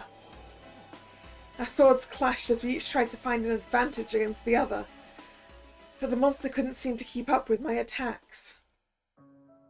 I channeled all of my frustration over the past 2 weeks into my assault. Before long, the monster was backed against a wall. I froze the shade against the wall in a giant block of ice. Making sure the ice had fused with the monster, I ripped the ice apart. The result was a mass of flesh dissipating into black mist. I almost chuckled in delight. It was almost over. I turned to see where I could help the others wrap up, excited that this was finally ending. Before I saw anything, pain exploded through my torso. My vision was already blurry from not having my glasses, but the pain made it even harder to discern the shadowy figure standing in front of me.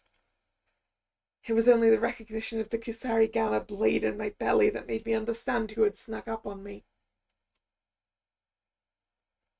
Yue!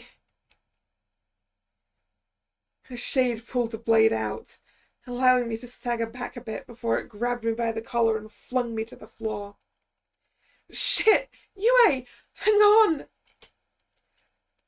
My vision blurred and I felt myself becoming lightheaded. You cannot die here! I heard voices, but I couldn't quite make out what they were saying anymore. I felt like I was being dragged across a bed of nails, but I couldn't make it stop. Eventually, my consciousness faded, till I was only aware of a burning sensation in my hand. Was it my petal? It It felt about the right size. A jolt went through my body and it felt like my head split. After that, everything went black.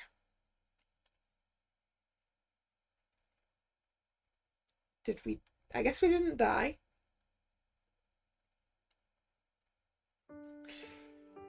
The next thing I felt was pain in the center of my torso. Ow! Clutched my belly, expecting to feel a wound. But instead, I felt the soft fabric of my clothes against unbroken skin. I opened my eyes to find myself in the nurse's office.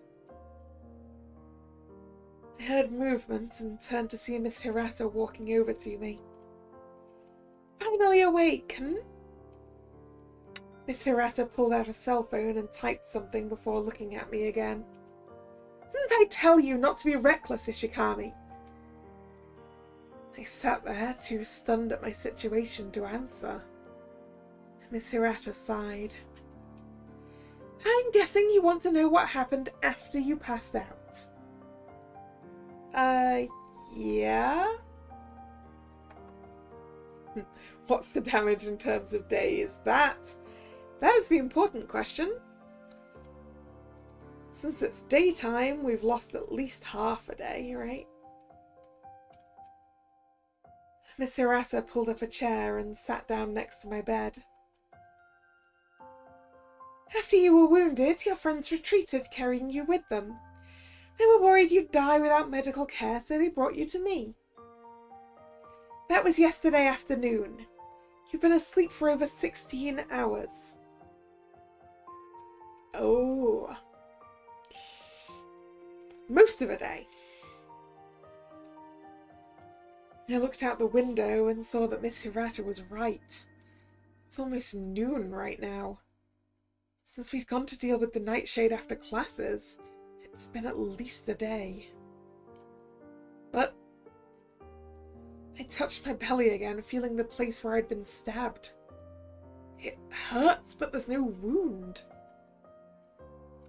Miss Hirata nodded slowly, a frown on her face. That perplexes me as well. You should have bled to death from the wound you were dragged here with, but for some reason you're still here. I realised that I'd been clutching my right hand shut this whole time, and it was starting to sweat. I opened my fist, allowing my petal to fall out onto my lap. This magic of yours is starting to worry me more and more. Why do you say that? Miss Hirata tapped my stomach and sighed. This is why. No blood, no scar. That's not natural. With Kawamura, I thought her distance from the school accelerated her healing. I thought that perhaps this supernatural force only works when in proximity. But here you are, healing even faster because of your proximity to the supernatural. There's too much we don't understand. It's dangerous to not know what we're dealing with. I nodded slowly, starting to get the idea. Yeah, you may have a point.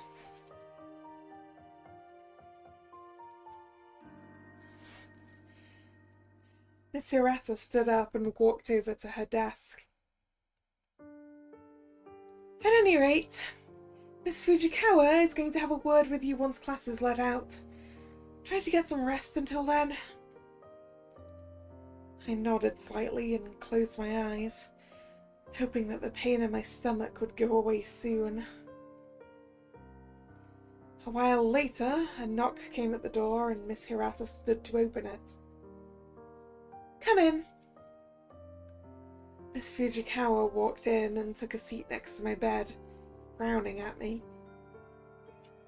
Are you feeling any better, Ishikami? My stomach hurts, but it's not as bad as it was earlier. That's good to hear. Your friends have been worried about you. Hearing that made my face heat up, though I couldn't understand why. Anyway, your friends told me about the Nightshade. I'm going to send a message to administration asking for more information about it. I shouldn't be getting any more involved, but I can't just stand by while something like this is happening to my students. It took me a moment to form a response to those words. Thanks, Miss Fujikawa. She nodded and stood up. I just thought that you should know. Being the Demon Killing Brigade's president, I'll let you rest now. Damn, that club title sounds even dumber when a teacher says it. Miss Fujikawa left the nurse's office, leaving me with Miss Hirata.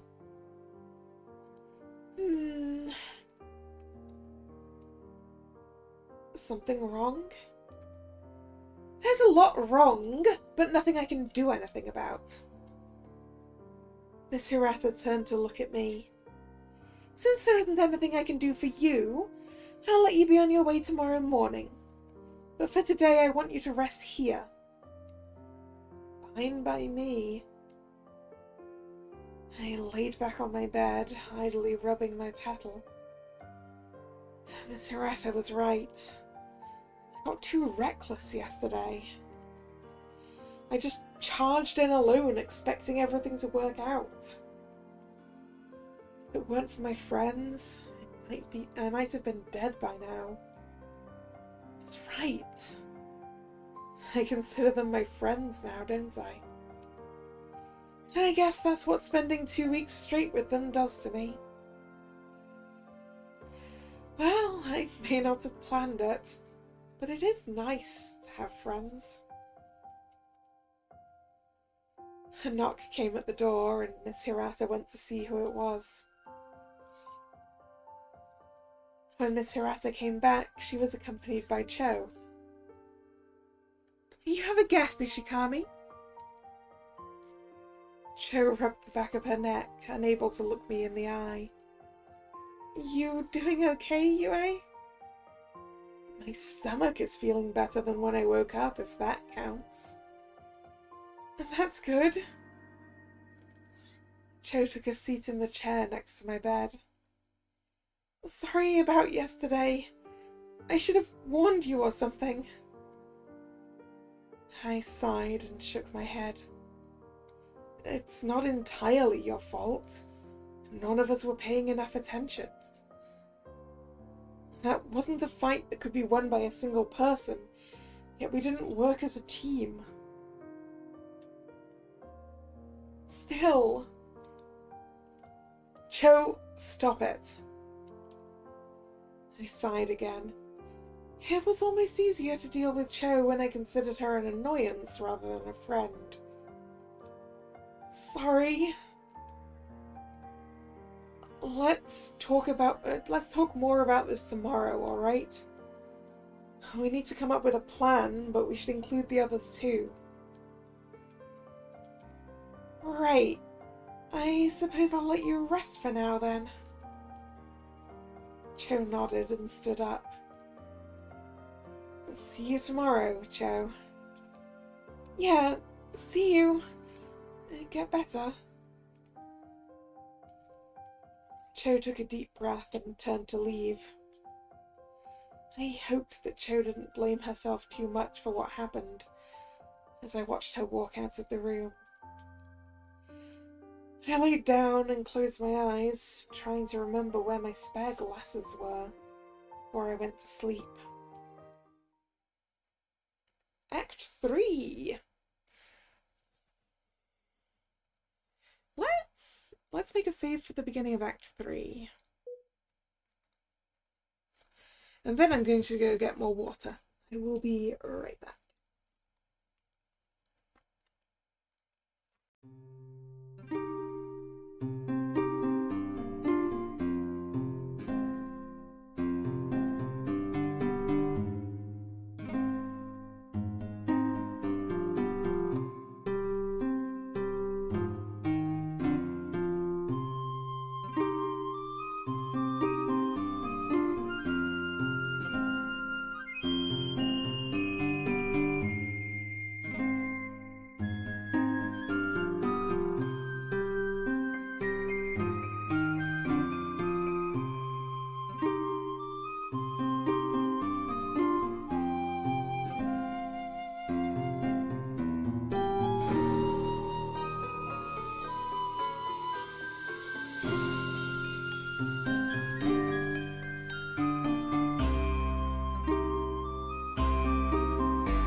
And I'm back.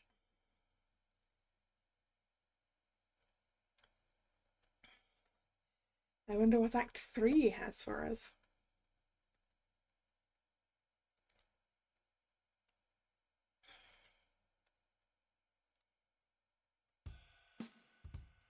By the time I needed to start getting ready for class, I felt well again. The fact that I'd nearly died 2 days ago seemed unreal to me.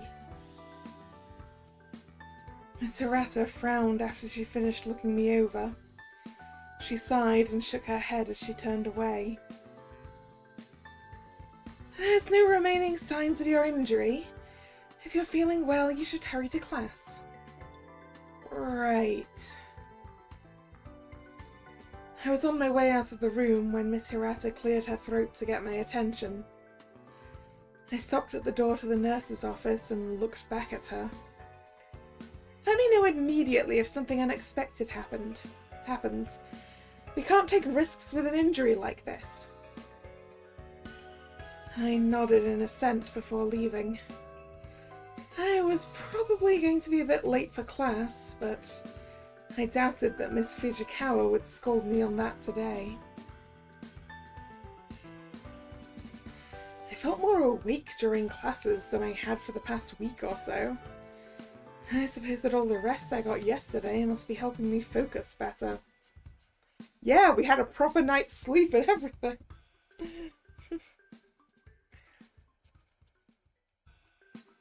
However, I also noticed a lot more whispering between classes than I had before.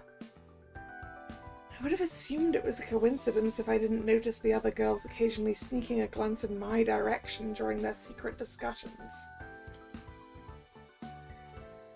Once classes ended and everyone started heading out, Cho stood up and walked over to my desk. Seems like your absence yesterday started a few rumors. Apparently. Any idea what kind? Sadly, no. I'm just assuming all the people sneaking looks at you are doing so because they're spreading rumors about you. I'd bet Akomi would have a different idea of what's going on. Anyway, I'd better bring my books back to my room. See you later. Alright, see ya! I nodded to Cho before picking up my books and walking out of the room. I didn't get far before Kasumi stopped me in the hallway. Yue, you're better now! I couldn't ask you in class, but I was surprised. Seems that way. That's good, yeah? I'm glad you're okay. Thanks, if you'll excuse me. Kasumi seemed to take a moment to realize I wanted to go, but she smiled and nodded as soon as she figured it out. Right, see you later, Yue. I walked around Kasumi and headed back to my room to drop my things off.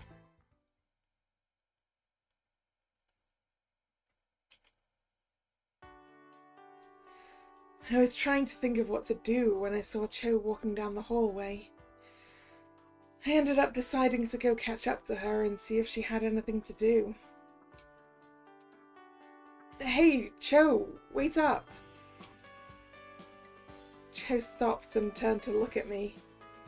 She had a book in her hand, though I couldn't see the title. Oh, hey, Yue! I was actually heading to the library. Want to come with? I'm not busy at the moment, so I guess. Cho nodded and started leading the way to the library. What's that in your hand? Something to return? This? Cho held up the book briefly and nodded. Yeah, I finished the first volume of that Salvation manga, so I'm going to get the next one. Salvation? Did you finish Charlatan and the Elf already? I did, but I'm still conflicted about the ending. I'm trying to keep my mind off it for a bit. I nodded, seeing why Cho would be conflicted about the ending of that story. The con artist ends up getting away with her crimes, while the guard captain that was only doing his job gets humiliated out of his position. It's not something that would go well with Cho's idealism. Not sure salvation is going to help you there, especially if you're reading the story I suggested. I hope there's something happy in a franchise called Salvation. The thing I've been reading is just depressing so far.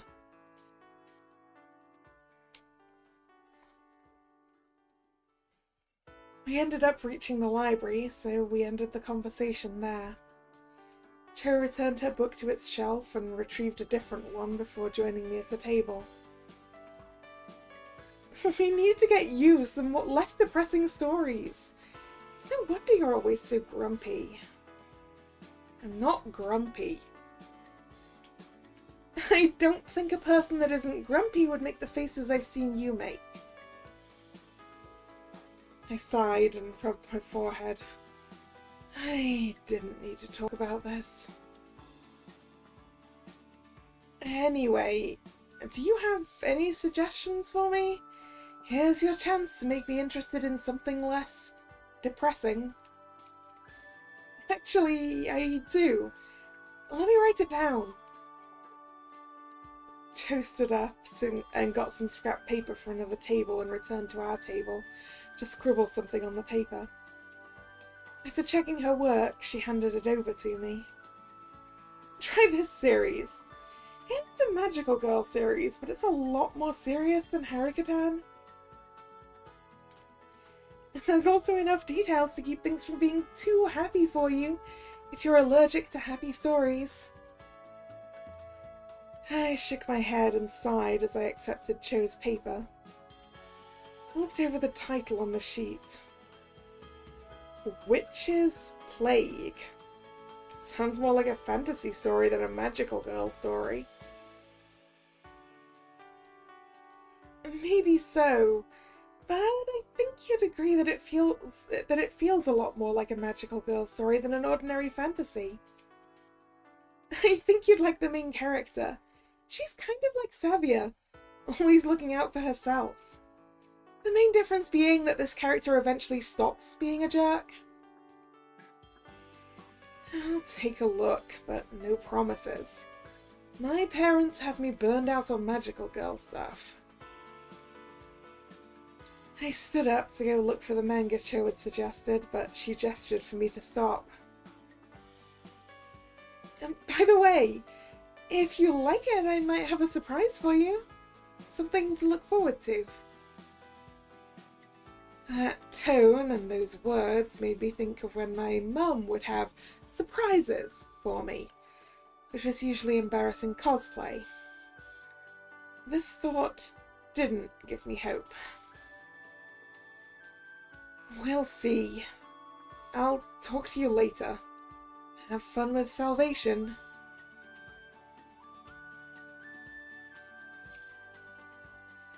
I'll try, but this doesn't sound like a very happy story.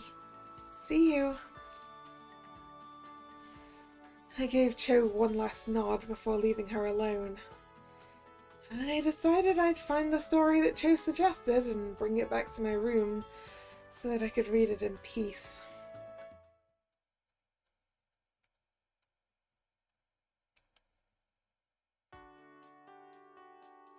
While heading to the club room, I nearly bumped into Akomi as she left the dining hall. Akomi took a moment to right herself, having her hands full with a bag of what seemed to be candy? You okay? Yep, sorry about that. Wasn't looking. I pointed at the bag, trying to suppress the urge to groan or scowl. Is this necessary? Maybe not. But it's my birthday today, so I thought I'd bring some snacks to the club room. It's your birthday today? Did anyone else know? With all that's been going on, I didn't want to bother anyone with my birthday. But that doesn't mean I don't want some extra candy for my special day. Just don't let it distract you. And, happy birthday? You're 16 now, right? Yep. That makes me your senior, Yue. Let's just get to the club room. Nakomi and I headed to the club room where Cho and Kagami were waiting for us. Free snacks! Nakomi set the bag of candy on the table and passed a few things out to Cho and Kagami. While she did that, I sat down in my seat and started thinking about what we should do next. We know where the monsters were coming from now, but we weren't strong enough to stop them. Well, let's get started by addressing our main problem. Which is? We're not strong enough to fight all of the monsters the Nightshade can create all at the same time. That does appear to be a major obstacle. What should we do about that, though? It's not like we can find more petals or something.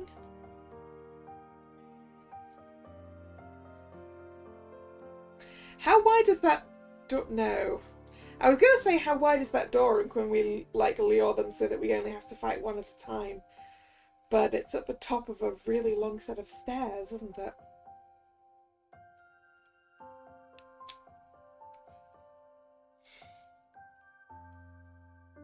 That's exactly what I was going to ask you. We need ideas on how to get stronger so that we can get rid of the monsters protecting the Nightshade. Everyone went silent, presumably deep in thought. Only the sound of Akomi chewing could be heard in the room. After a few minutes, Kagami looked up at me. Yue, I may have an idea. I leaned forward and nodded. Alright, let's hear it. We could attempt to train to improve our abilities. So far, we've been relying on our petals' magic instinctively, without spending much time considering how it operates. But if we practice with our abilities outside of a life-threatening situation, we may be able to come up with new techniques that we wouldn't have time to invent in combat. Cho ran a hand through her hair and smirked a bit. So, like a training montage? It'll probably involve a bit more work than that. Still, it sounds like a good idea. Any other suggestions? Not from me. Yeah, I'm interested in trying Kagami's idea. I nodded at Kagami. Looks like we're going with your plan, Kagami. How should we go about this? Perhaps we should split into pairs, as we have been while patrolling the restricted building. If we practice in mock fights with each other, we may be able to help each other discover new abilities. Our training should take place inside the restricted building, so that we can react if a monster tries to break into the main buildings. I nodded again and looked around at the others. Sounds like a plan. Any objections? Cho and Akomi shook their heads. I stood up and crossed my arms. Then we'll get started. Let's pick partners and get going. Akomi, want to train with me? Do you even have to ask? I'll take that as a yes. Sounds like I'm with Kagami then. See you in a bit. We went over to the restricted building and split up so we could watch both wings of the first floor. Akomi summoned her Naginata and stretched before turning to me. So, how do we plan to do this? I crossed my arms and lowered my head to think. Whatever we do, we should keep in mind that this is just training. We don't want to hurt each other. Yeah, we don't want to make things too rough, or it might stop being fun.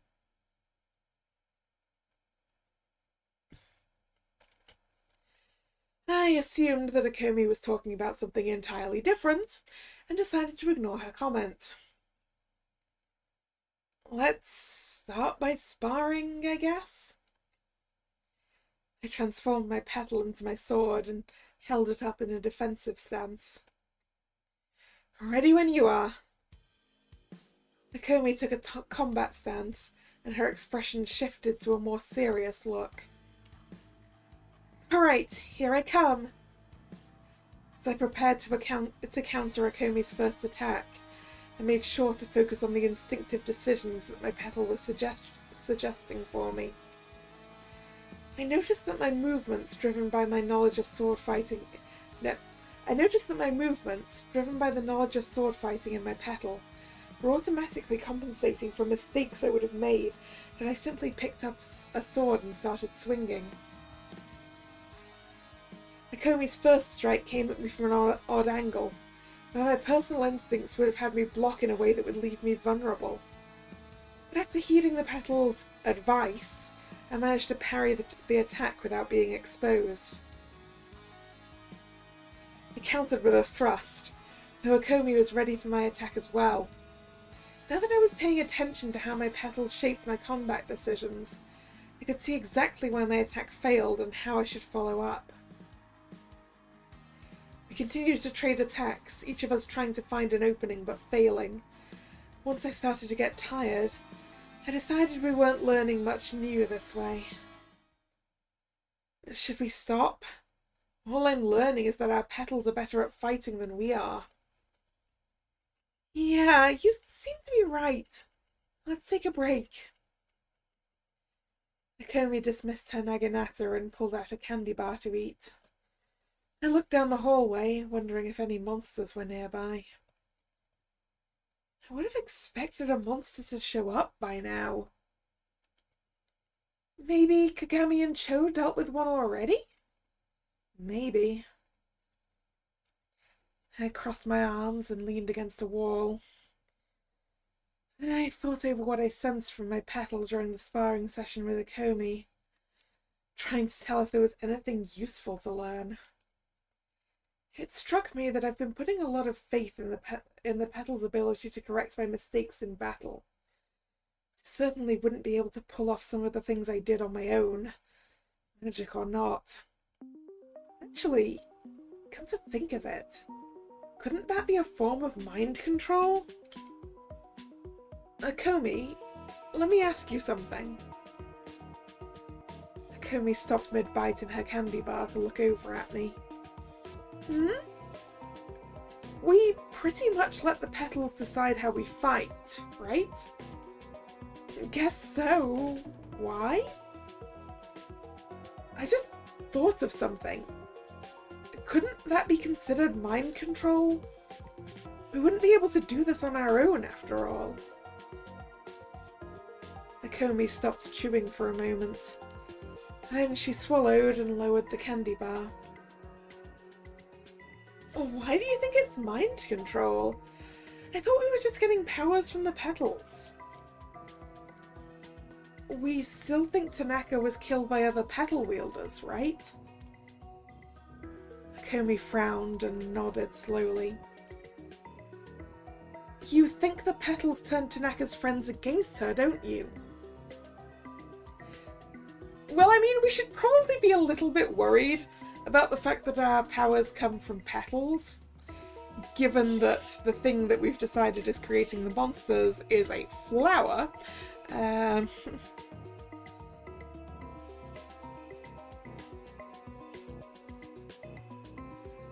now that I think about it, that's possible. That's not a comforting thought.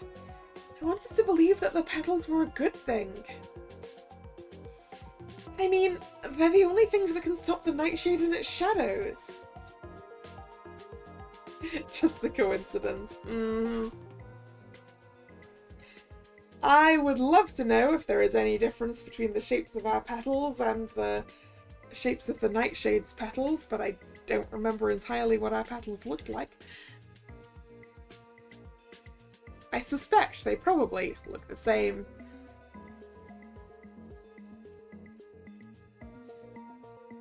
There we go. I just stole the line, huh? The fact that our petals and the Nightshade both look like flowers isn't giving me confidence now that I think about this seriously. Did the Nightshade even have petals? Yes, it had 5.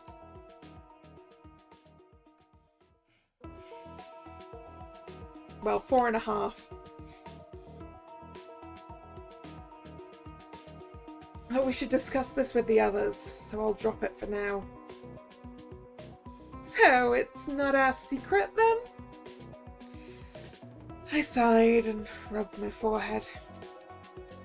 I'm not really in the mood to train anymore.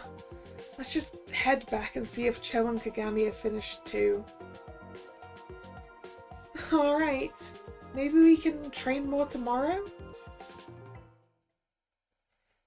We met up with the others and headed back to the dorms.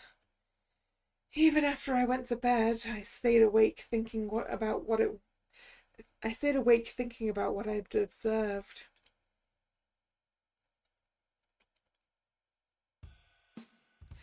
Despite my worries, the next day came and my school life continued. I was already forgetting I'd been wounded just a few days before, and during classes everything seemed to have gone back to normal. Once classes ended, Kasumi walked over to me and waved. Yue, wanna get a snack with me and Misaki? It really was as if everything had gone back to normal if Kasumi was acting like she did before this mess started. Sorry, I have things to do. Maybe another time? Aww. Okay, well, see you later. I stood up and headed out of the classroom, trying to figure out what I needed to get done today.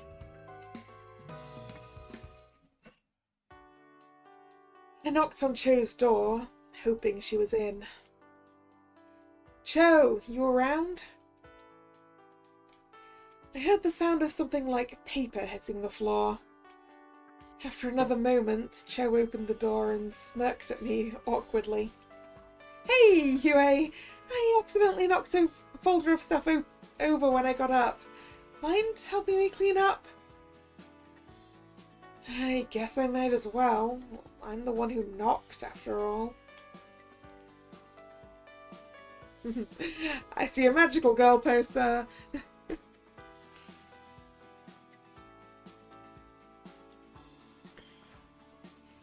I followed Cho into her room and knelt down to help her pick papers off the floor.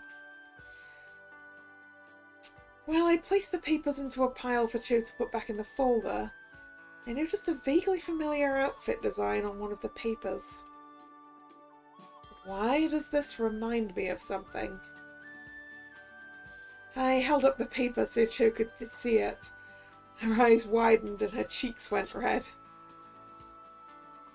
Is she planning to cosplay from one of the things that was suggested for her to read? So that would be kind of cute. Oh, I was gonna keep that a secret until it was finished. Sighing, Cho went to her desk and picked up a book. Flipping to a specific page, she handed it to me. I was seeing if I could make something like this, but to fit you, Akomi, or Kagami. No, I take it back. She's making us magical girl outfits. I sighed, rubbing my forehead with my free hand. The comic that Cho was using as a reference was Magical Girl Harukatan. I'm not wearing something like that. Yeah, it's a pretty weird idea. Cho put the book back on her desk, sitting on the edge of her bed. Her face was red and she seemed unable to look over at me. I guess I just wanted to make a costume for someone else, for once, instead of just doing it all for me. Looking at Cho right now felt awkward, so instead I went back to picking up the scattered papers. Despite my attempts to avoid thinking about what I'd seen, I felt kind of bad for embarrassing Cho. I realized I was glancing at the sketches as I piled them up. Eventually, I found an outfit that didn't look too bad. It was still a bit out there, but it didn't have the sickening cutesiness of most of the Harakatan outfits. If my mum made something like this, maybe I wouldn't be so terrified when she wanted me to try her cosplays. I sighed deeply when I realized what I was going to say to cheer Cho up. I better not regret this later. Cho? Cho's face had returned to its normal colour, but she still seemed crestfallen to me. I handed the paper with the costume design over to her. This one looks interesting. If you do get the materials sometime, I think you should make it. Huh? Really? I wasn't sure that one looked right. It looks fine to me. I'd say go for it. I hesitated, feeling my cheeks heat up as I tried to force out the rest. Also, you'd have to bring in the chest area a bit, but if you made it in my size, I'd be willing to try it on for you. There was a moment of silence as my face got warm. Jo seemed confused for a second, but then her arms were around me. Ooh, CG. Hug, CG. Really? That would help so much. It'd be so much easier to see how it looks on if someone else wore it. This enthusiasm for cosplay reminded me of my mum. I was on a slippery slope here. Just don't expect it to become a regular thing, okay? I'm only going to try on things that I like. Even so, that's more than I had before. Thanks, Yue. I didn't think anyone would want to try on something I designed. Oh no. I'm not really the first to encourage Cho's cosplay interest, am I? I'll let you know as soon as I make the outfit. I should get back to work designing it so it'd fit you. Cho finally let go of me and headed over to her desk. She took out a blank sheet of paper and set it next to the current costume design. I'll get to work as soon as I have some free time. Don't forget to tell me your measurements so I can get everything right. Okay. Oh, by the way, did you need something? You were the one who came here, after all. I thought back, but nothing came to me. I must have forgotten why I came here. I'll just go back to reading Witch's Plague for now. Are you liking it so far? It hasn't made me want to cry myself to sleep like Harakatan did, so it's already much better than that. That's a start. Well, have fun with that. I'll get to working on your costume. Right. See you later. I let myself out of Cho's room, suspecting that she wanted to get to work right away. I hope I don't end up being Cho's cosplay guinea pig.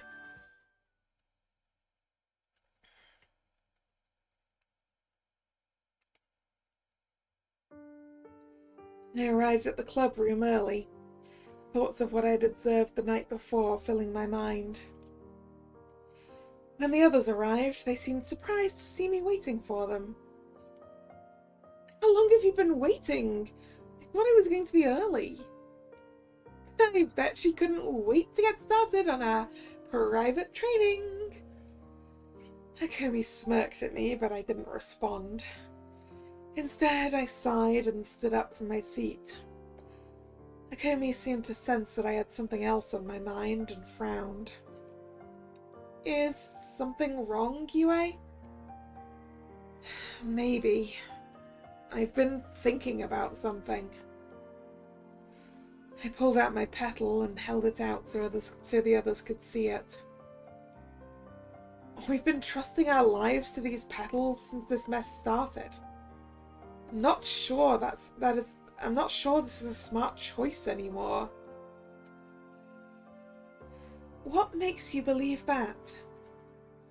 While we were training yesterday, I noticed just how much we rely on the petals to fight for us. We may decide how we want to fight, but the petals are what makes our bodies carry out the motions. What's wrong with that? We wouldn't really be able to fight this well if we were learning from scratch. Think about this for a moment. While we're fighting, we're not in full control of our bodies. But now the petals carry out what we want to happen. But what happens if the petals stop requiring our inputs before they control us? Everyone was silent for a moment. It seemed like no one wanted to make the obvious connection.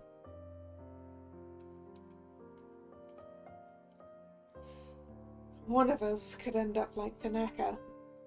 A feeling of dread came over the room as that sunk in. But the petals are good, right? I mean, without them we wouldn't be able to protect the school. Perhaps the petals are building our trust in them to catch us off guard. We are not fully aware of their true nature, after all. That's right. As far as we know, the petals could be part of the nightshade. They might be part of the problem. But didn't the nightshade have its petals? Cho frowned and shook her head slowly. I'm about to check how many petals a nightshade flower usually has.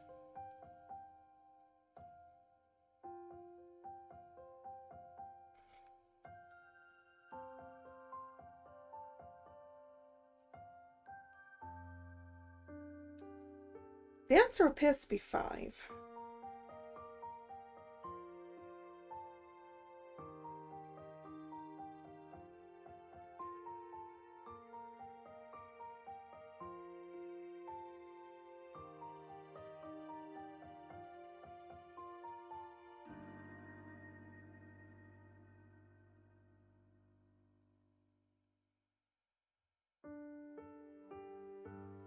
Actually, there's kind of a lot of different nightshades. I mean, potatoes are a nightshade for a start, which I did already know.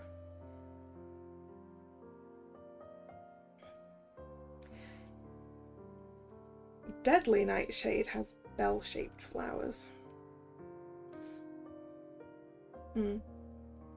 Anyway. Yeah, but think back about its petals. One of them was wilted away, just like how one of the petals, Tanaka's, was destroyed. Yeah, I'd had that thought. And the thought that maybe it would take 5 deaths to shrivel the nightshade up completely.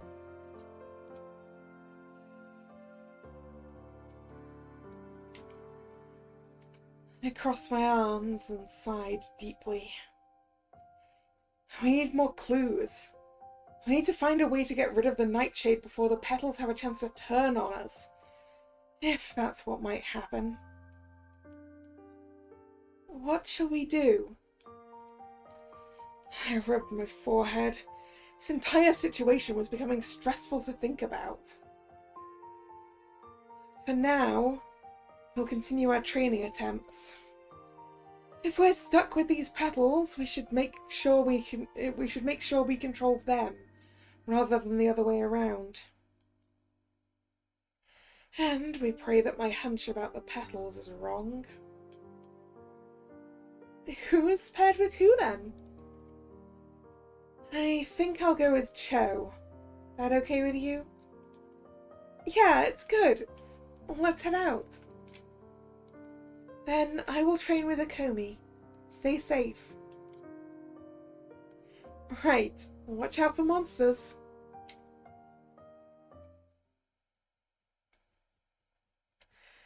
Cho and I headed into one of the first floor hallways of the restricted building and started planning out our training. Maybe we should practice magic today. Sure, I guess. I created a slab of ice and held it in front of me like a shield. I guess I can get some practice in by making targets for you to hit. Cool. You ready? I nodded. I focused on maintaining the ice shield, preparing for Cho's attack. Cho shot a powerful bolt of electricity at my shield, burning a hole in the center. It took me a few seconds to repair the hole, due to the heat from the blast.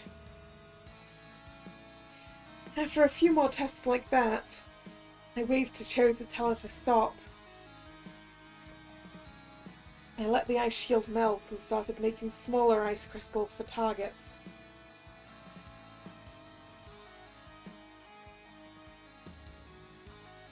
I see you have brute force down, so let's work on hitting moving targets. Cho didn't seem to notice the subtle insult, since she just nodded and took a ready stance.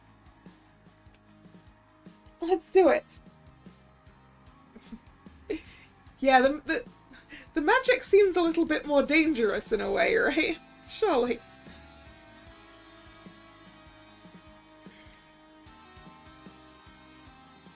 I started moving the ice crystals around, trying not to make the patterns too predictable. Cho started zapping the crystals, melting them in a single strike. I created more as Cho destroyed the targets, keeping a constant number of targets floating around. It seemed like Cho was going to say something a few times, but we continued in silence. I was about to suggest a different training method when Cho muttered something and punched the wall. Damn it! My concentration faltered at this sudden change in Cho, causing the ice crystals to melt. I walked over to Cho and waved to get her attention. Hey, are you feeling okay? Cho shook her head. She turned to face me, sighing. I didn't want to believe what you suggested about the petals and the nightshade being connected. But when I let my petal choose which targets to zap, I keep thinking about what you said about how they might end up controlling us. Thing is, we don't have a choice. We can't fight without the petals. It's the kind of lose-lose situation that a fictional hero would never have to deal with. Never? I don't think it's a never. Tragedies exist.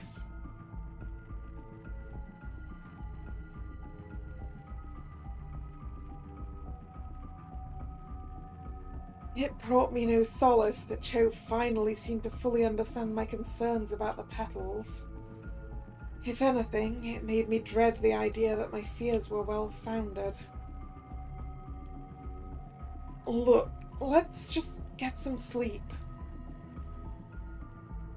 I looked down the hallway and adjusted my glasses. No sign of any monsters. Doesn't look like we have to fight today, so we should get some rest. Yeah, okay. Cho sounded defeated. Her gaze was on the floor when she put her petal away and started down the hallway. Good night, Yue. See you tomorrow. I took a deep breath and started heading back to my own room. Hopefully, things aren't as bad as I'm imagining them to be.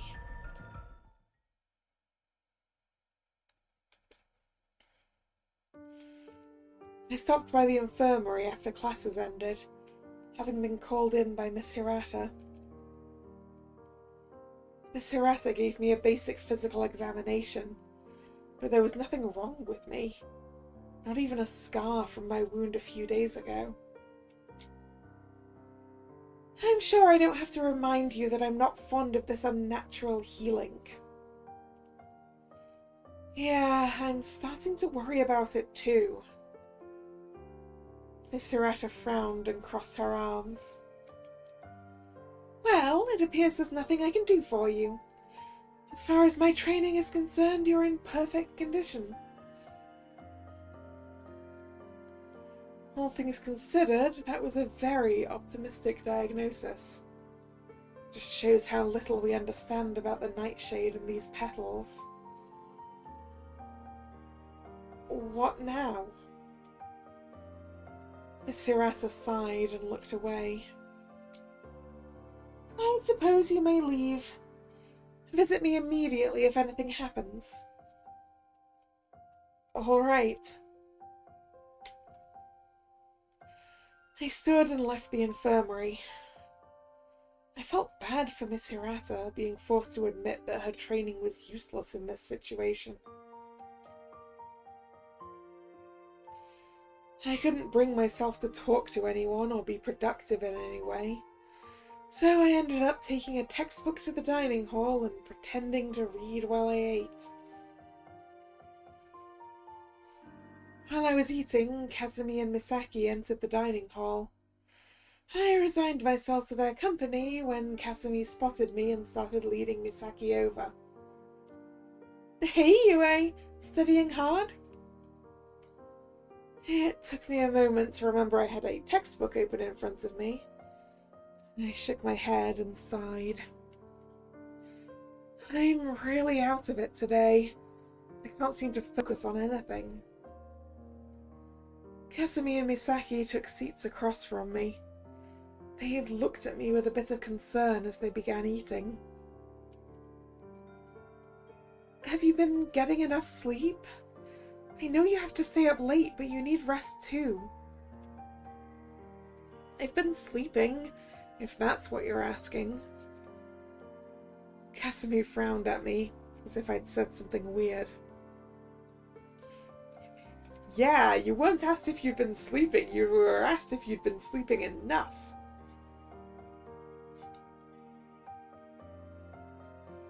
You've got bags under your eyes, though. You sure you're sleeping enough? I sighed and adjusted my glasses. I'll be fine. I closed my book and picked up my things before standing to leave. I'd better get ready to meet with the others. Later. Oh, later. I nodded to them both mechanically before turning and walking away.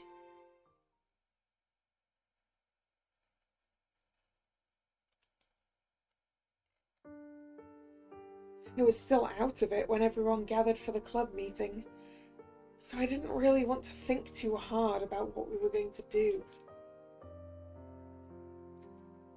We've been slacking off with hunting monsters the past few days, but I think we should spend one more day training before we go back to seeking the monsters out. Conveniently, this allows us to train with everyone, right? Any objection to that? Not from me, no. It sounds acceptable. Guess we're agreed then. Let's hope this training is helping us somehow. Anyway, what are the teams? Kagami, do you want to team up tonight? It would be my pleasure. Oh, what does that mean? Don't start, Akomi. Let's head out. We all know the drill. Kagami and I made our way to the restricted building and found a spot on the first floor to practice. I must have been making a strange face or something, because Kagami stared at me with what seemed to be concern. You do not look well, Yue. I'm fine, don't worry about it. I probably answered too quickly, though Kagami didn't seem to react to it. However, she let the matter drop. I suggest we attempt fighting without assistance from our petals tonight. Is that something we can do? I feel like the petals will still try to make decisions for us anyway. That is precisely why we should make the attempt. We do not wish to be enslaved to the petals should they attempt to control us. That's a good point. Though I doubt we're going to be great at fighting without our petals. Kagami raised her fists in a fighting stance. We'll see. Are you prepared? I took a fighting stance of my own and took a deep breath. Fighting without the weapons that the petals give us as well. I guess that's the best way of it being fighting without the petals, right? Yeah, just watch the glasses, okay? I don't want to keep losing pairs. Kagami nodded in acknowledgement. Then she struck. I barely shoved her punch aside, needing to take a step back to avoid leaving myself open. While I recovered, Kagami got low to the floor and swiped at my legs, tripping me. My petal suggested a number of ways I could use my prone position to surprise Kagami, but I tried to force those thoughts aside as I got to my feet. Okay, so even if we don't summon the weapons, the petals are still like, hey, what if this? Hey, listen.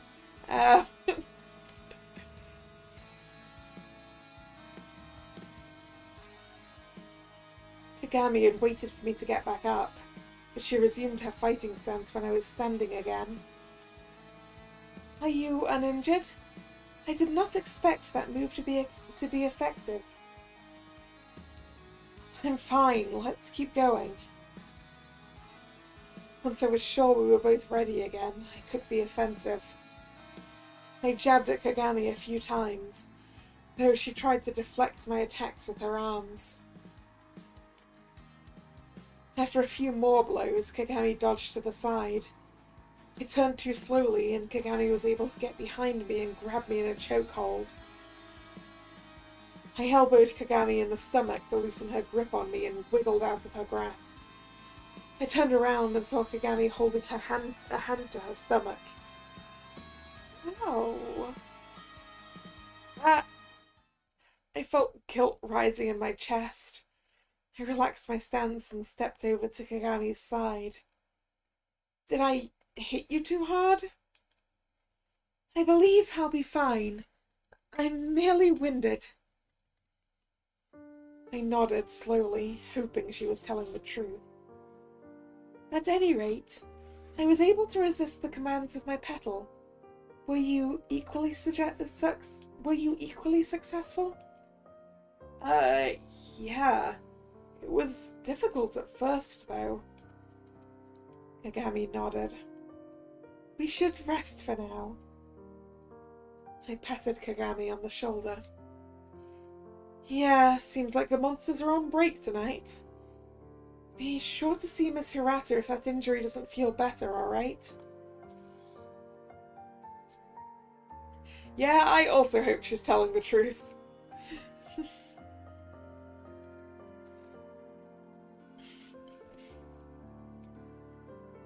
But hopefully, if she's not, she'll go see the nurse.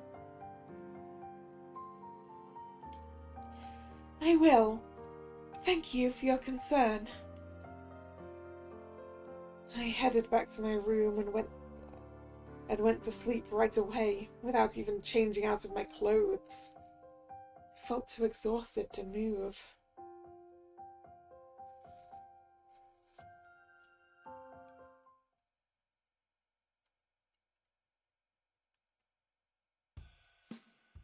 Class went by as usual, and I was able to concentrate better after some sleep.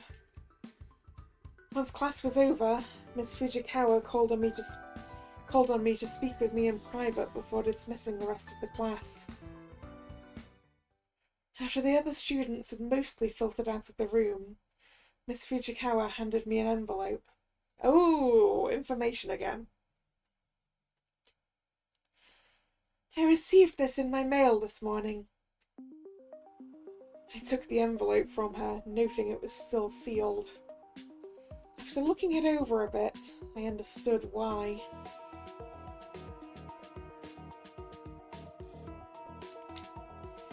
Written on one side of the envelope was the name Director Miyuki Koki, Solana Administration.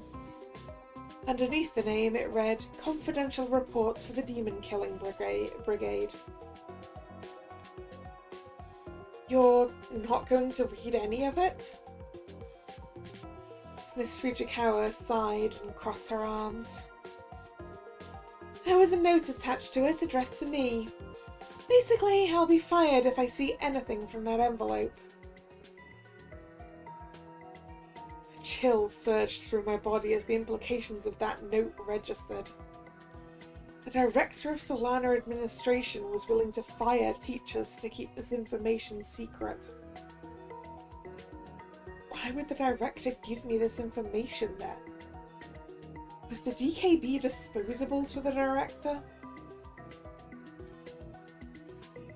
Miss Fujikawa seemed to note my unease and patted me on the shoulder. I'm sorry, Ishigami. I'm not sure there's anything more I can do for you now. I nodded slowly, taking a deep breath. I'll make sure to put this information to good use. Miss Fujikawa nodded and took a step back from me. Well, we both have work to get to. Make the most of your day off from classes tomorrow. Miss Fujikawa frowned at me one last time before grabbing her things and leaving. I took a deep breath and pulled out my phone to call the others for a meeting. Something worth firing teachers over wasn't something that could wait. I waited for everyone in the club room, staring at the envelope from the director. The others seemed to tell that something was wrong from my text message, since they all seemed a bit worried when they arrived. Looks like everyone's here. What's up? Was your summons in regard to this envelope on the table? I stood up and showed everyone the envelope. Miss Fujikawa has been asking around for more information about the Nightshade since I was injured, and I'm guessing this is the response from administration. It's a report to us from the director. Everyone looked at each other with wary glances. We're going to open it, right? I took a deep breath and opened the envelope. After removing a stack of papers from the envelope and laying it on the table, I took a seat. This looks long. Might as well get comfortable. Minutes blended into hours as the four of us read the report. It was difficult to understand the director's language at times, but everything slowly came together. Wait, am I reading this right? It sounds like the Nightshade has been here since before the school was built. How would something like that get overlooked? It wasn't. If you read more closely, the director points out that the old dorms were built over the Nightshade intentionally. That seems unwise. According to this section here, Solana Administration was created to monitor the Nightshade. So it'd make sense for them to build something on top of it. That may be true, The Solana administration was also aware of the dangers of the Nightshade when they constructed the old dormitories. Why would they do that? They should have known that it would put the students at risk. It's no wonder that Tanaka and her friends got caught up in this mess. I'm really not liking this. You shouldn't build a school on top of a dangerous artifact that no one knows how to deal with. I pulled at my hair in frustration. This is why administration covered up what happened in 1998, isn't it? To keep people from finding out what they had in their basement. And yet, none of these accounts the director cites help us understand the Nightshade any better than we already did. Are you sure? Does this report say anything about our petals? Just theories, potentially connecting them to the Nightshade. That's not something we haven't thought of. I slammed my fist on the table. Damn it! Is the director just using us to do our own job? Probably. Growling in frustration, I covered my face with my hands. Yue. After shaking my head a few times to calm myself down, I stood up and folded the report back into the envelope. We learned what we needed, right? We don't need this anymore? Nakomi and Kagami both shrugged. Cho ran a hand through her hair and frowned. I suppose we don't need it anymore? All we needed to know was that the director has been hiding the Nightshade this whole time. I crumpled up the envelope and tossed it to Akomi, who barely caught it. Then let's burn it, before the director or administration decides to get rid of it for us. I rubbed my temples, trying to calm myself down again. It was terrifying to know that the Nightshade was considered such a threat that an organization was formed to study it. It was even more terrifying that such a thing was being covered up and now I had to deal with it. Will you be alright, Yue? Who knows? Akomi lit the envelope on fire with her magic, making sure none of the embers caught anywhere else. Ooh, setting fire to it inside. That's not necessarily a good idea. Well, what should we do now? I was trying to think of a way to respond when my phone vibrated. I pulled my phone out and checked the new message. The text was from Kasumi, who I had never shared my number with. My annoyance at whoever gave Kasumi my phone number diminished a bit once I read the message. I just got a message from Kasumi saying asking if we want to have dinner with her and Misaki. We might as well go, I guess. I'm not sure I'd be able to fight at my best tonight. Yeah, that report was a bit to take in. Akomi put her hand on her hip and smirked. You've got my vote. I'm totally ready to stuff my face while trying to forget what we just read. Kagami nodded, picking up her things. I'm amenable to this plan. Shall we go? Yeah, let's go. Yue, I didn't think you'd really come. Well, I'm a bit too out of it to do anything else at the moment.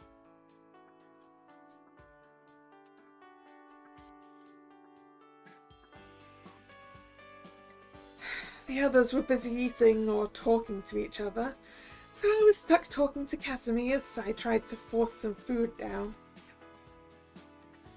Man, it's been like 3 weeks since the last time we were all together like this. I nodded, the memories returning to me. That certainly was something. I hope we can eat together like this more often. It's fun to eat with everyone else, right? For you, maybe? Still, it wasn't as painful as that time 3 weeks ago. I guess I've changed a bit since then. Ah, Kazu! It's getting late. We should head back to our rooms. Aww. I guess you're right. Misaki and Kazumi cleaned up their trash and waved at us as they left. See you later! After they left, Cho and Kagami cleaned up their things as well. Akomi yawned as she chewed on a cookie. What's the plan for us? Do we take the night off? Yeah, we should. I'm still not quite in the mood to hunt down monsters. We should double check the door to the restricted building before we head to sleep then. It's the least we can do. I stood up and stretched. I'll go take care of that. Good night. Nighty-night. I waved to Cho and Kagami as I headed out of the dining hall, making sure they knew I was leaving. After a quick trip to check on the doors to the restricted building, I headed straight to bed. And speaking of straight to bed, I am tired. I'm going to call it there since it's a useful scene change. So let's just save that there. Alright, and we will continue this next time. So, thank you very much for coming. It's been fun. It's been interesting getting back to this. If you're new here and you've enjoyed your time, please consider subscribing to the channel. You can also follow me on social media, which is linked in the description box. Also in the description box, you will find links to this game if you want to go check it out for yourself. The streaming schedule for the channel goes up both over on social media and over here on YouTube in the posts tab of the channel. The next scheduled stream is Wednesday, 8 PM. I had to modify that earlier today because I forgot there was a close to total eclipse that I wanted to see. That happens around 7 o'clock here. So 8 o'clock Wednesday for some Pokemon Legends ZA and an attempt to finish that last side mission and pick up the rest of the colourful screws. One of those things is more likely to happen than the other. So I hope to see you then or another time. Once again, thank you very much for coming. And this is Kalla signing out. See ya. Bye bye.